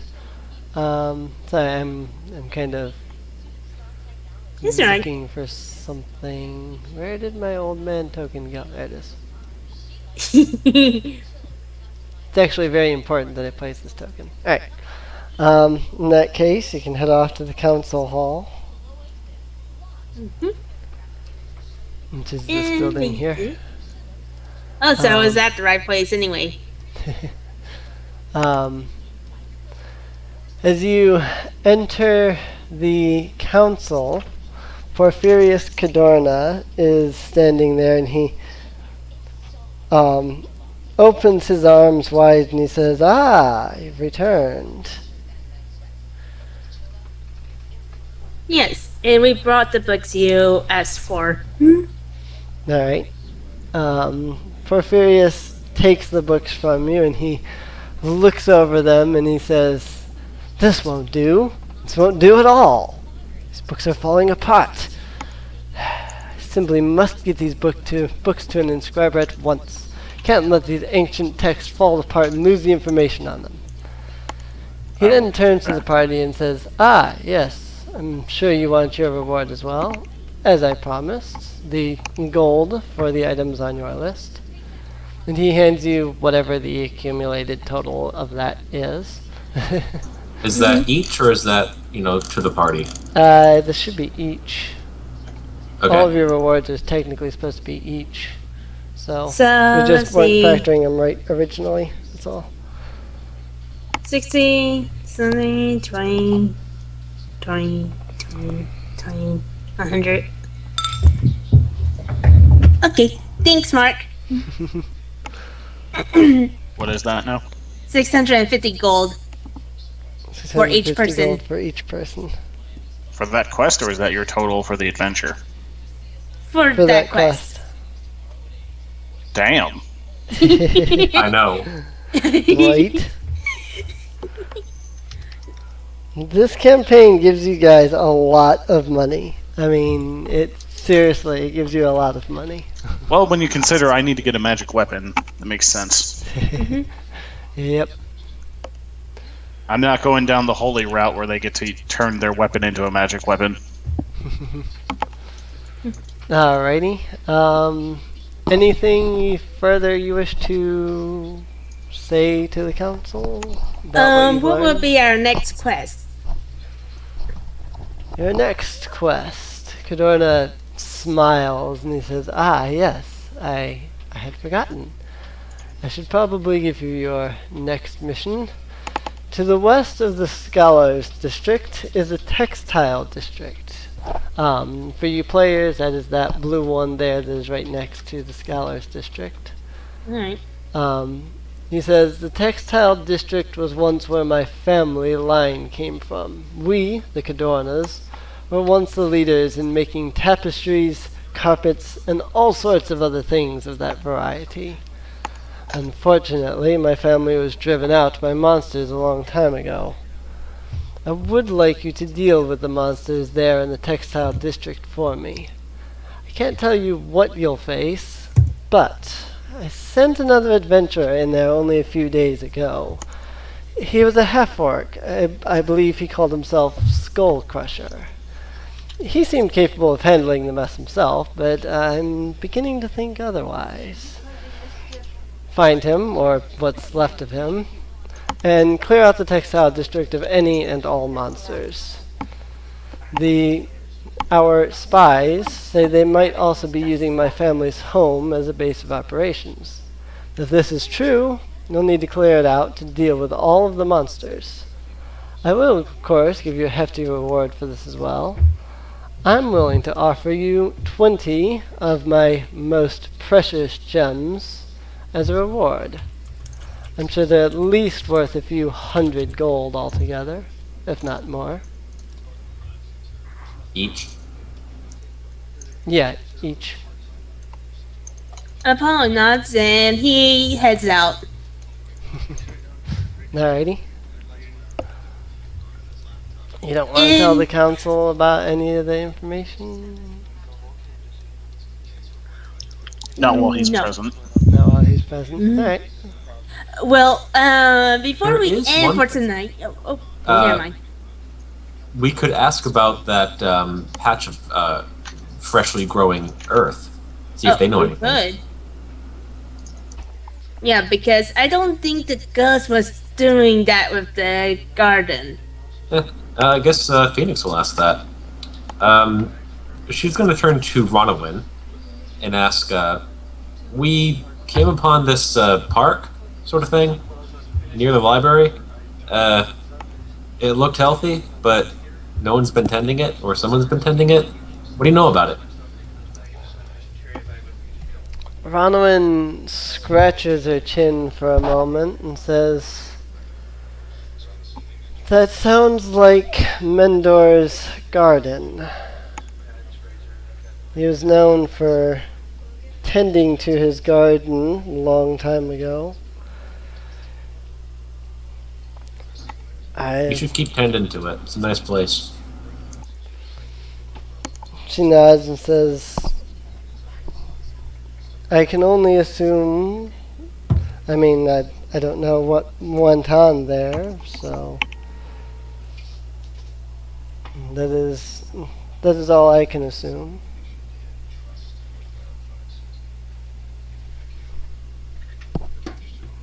You do notice after a moment, however, that Cadorna, being busied with his books and everything, starts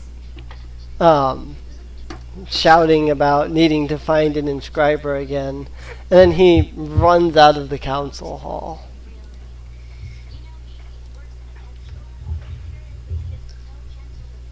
Well, when Cadorna leaves and everyone is finally outside, Paul is going to say that say obviously he wants something in those books. We didn't find anything, and then though There was an old guy. Kept talking about a flamed one. Somebody found something about that in one of the books? A name? I can't pronounce it. It starts with T. Let's see. I know it. This is in one of the handouts. Yeah? Tyranthrax. Tyranthraxis. Straxus, yeah. So you're saying this to each other, or? Yeah, we're talking between each other. Phoenix would have asked that to Ronowin, and only asked the party about the clarification on the name. Alrighty. When you mention Tyranthraxis' name, she shouts in horror, "Tyranthraxis? You cannot be serious. Are you absolutely certain of this?" Found an old guy that said he was coming back.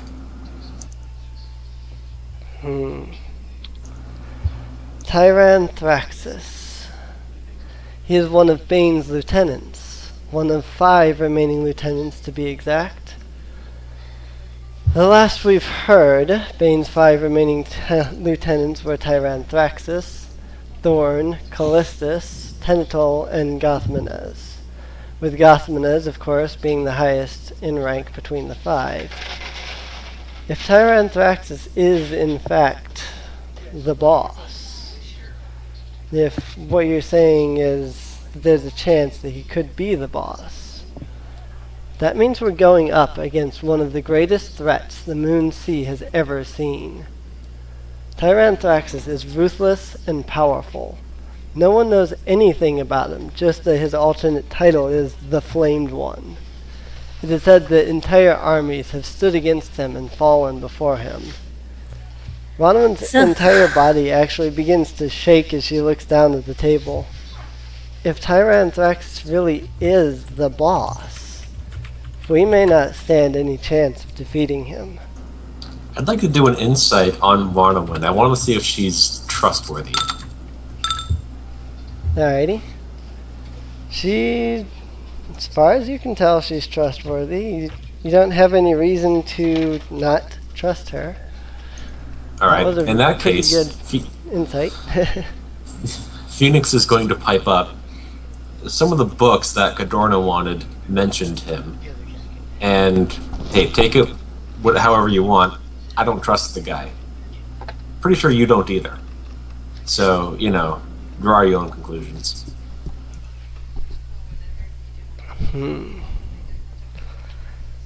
We will have to discuss this. For now, after you've had a chance to rest, why don't you take on Cadorna's mission to the textile district?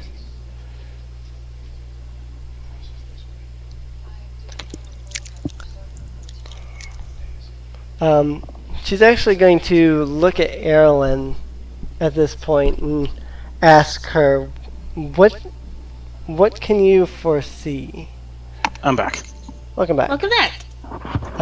Carlyn's going to sort through her tarot cards again and flip over a few of them and examine them and whatnot. And after a moment she says, if my fortune reading, if what I am reading is true, there may be a chance. Didby Shale Hunter the dwarf, immediately shouts out, "Aye! After all, we didn't come all this way to stop now. We fight till the bitter end. And if it's any consolation, we've got 3 gods on our side, don't we? Tyr, Sune, and Tempest. With them on our side, surely we can beat Tyranthraxis if he is the boss." Ronowin nods and gives a smile, the first smile that you've ever seen from her, and she says, "Thank you. You're right." She then turns to the party and says, "Alright, even if he is the boss, we're not going to give up here. We'll keep going until we just can't anymore. We will retake Vlan. I swear it."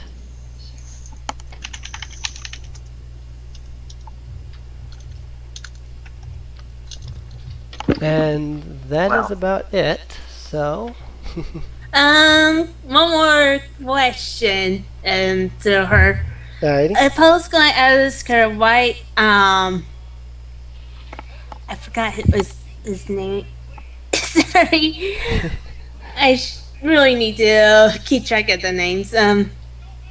Why was he so interested in those books in the first place? Ronwin sighs and she kind of gives a shrug and she says, Cadorna is sneaky. He is a brilliant strategist, and that is why he was put on the council, but every day that he is part of the council, I worry. I think he has some ulterior motive. It's possible that whatever was in those books may be involved in it. You say you found information about Tyranthraxis in those books? Yeah, Yes. he ain't gonna. She nods and she says, well, guess all we can do is wait and see what happens. I would love to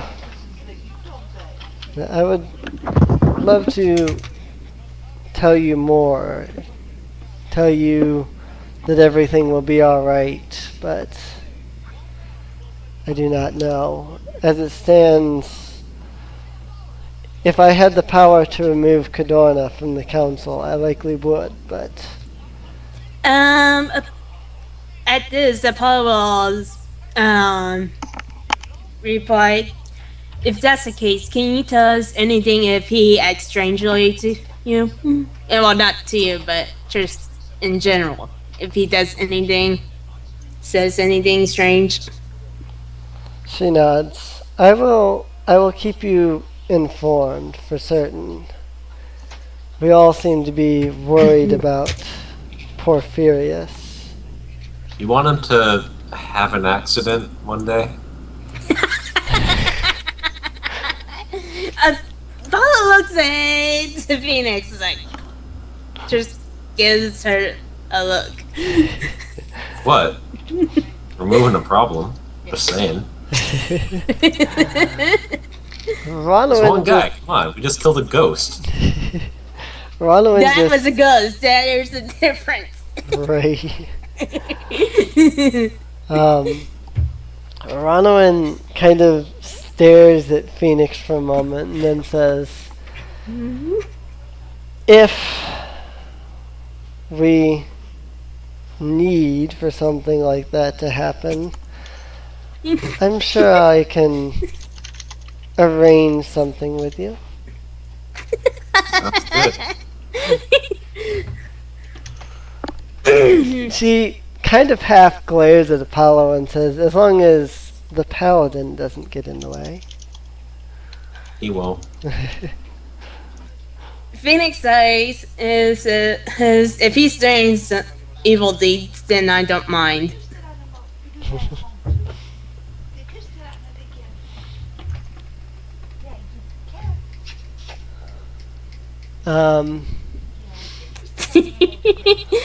Ronwin- It's sad, isn't it? What's sad about it? He's a shady guy who's trying to do something shady. I'm all for not giving him what he wants. I mean, Phoenix is all about that. I mean, Apollo letting you do whatever with him all because of it. Hey, Phoenix offered to kill somebody, and you just sort of glared at her. And I mean, if that's what Apollo would do, then that's what Apollo would do. Well, If Apollo would say, "How technically dare you?" glare, and back to just- his finger. Not well, kill him. Yeah, he'd probably be against that. He probably would rather see him go to like a prison or something. Well, when you know the shit hits the fan, and you know the claws hit the face, then by all means, you know, not let him die and send him to prison. That's totally your call. But Phoenix doesn't trust him, and she doesn't like things that are alive that she doesn't trust. It's a simple equation. Right. Oh well. She trusts Marcus more than she trusts Adorna. Oh dear. It's probably because she doesn't consider Marcus much of a threat. Yeah. Exactly. Marcus is only insane. Right. Yep. Cowardly insane. He runs away. He doesn't instigate. Right. Apollo has flaming sword. And Phoenix has a fly speed of GTFO. Right. The perfect speed. Yes, in every circumstance. Really? But yeah, I'm pretty much done here. Yeah. I am as well. Yep. That was So, fun. question on a side note. Is it possible to buy +1 equipment? It depends. Here in Falan, not likely. Bags of holding are about as uncommon as magic items come here right now because you're still working on building the city and everything. You will be finding a lot of +1 equipment soon, though. Okay. I think both the textile district and the I think the textile district. Anyway, I could be wrong. If not, then whatever. But Actually, if not, the does temple does. Nels use short swords? He can. He'd rather not, but if he has no option, it works. As an offhand weapon? He uses a greatsword. Oh, right. It's a two-handed 2d6. Yeah, how about that? Never mind then. I have a short sword that has some evilness about it. I figured, Other than that, that's right. You could use a long sword, short sword combination. Get the dual wielding thing going on.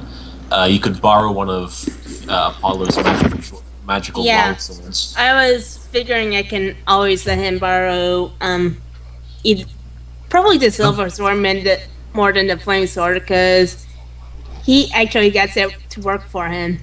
Yeah, the flame sword is magically attuned to you now, so you're the only one that can actually even touch the sword now. As an option, something to consider. Yeah. Instead of a mundane greatsword, you could have you could be dual wielding a +1 long sword and a +1 short sword. Yep.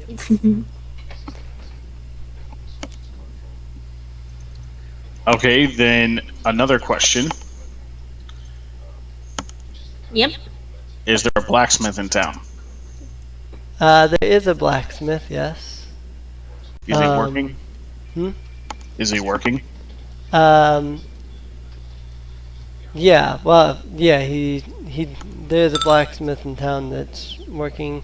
I mean, it's too late at night, he wouldn't be open now, but you could go, like, early in the morning or whatever. Okay.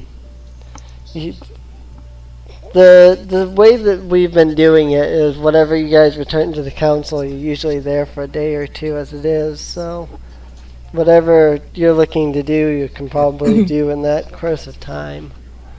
Can we retcon saying I did it on the way?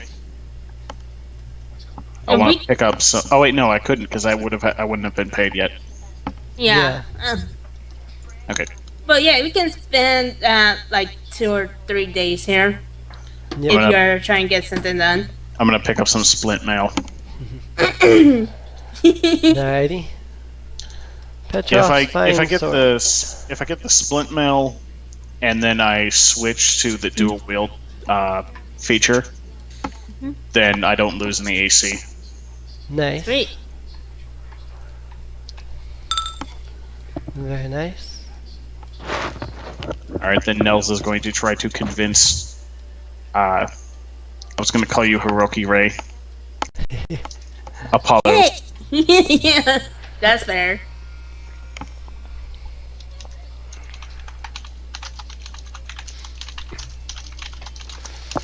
Alrighty. Well, since it looks like we're basically done, I'm going to go ahead and cut the recording then. So, Okay. as my usual outro with the recording, if you've been enjoying, please feel free to leave a like. Feel free to subscribe, all that kind of good stuff. And yeah, I don't even remember what I say half the time. Whatever. With that, I will see every pony next time. As I always say, keep calm and pony on, every pony. Bye bye. Oh, Nels from wrong map. Oodles.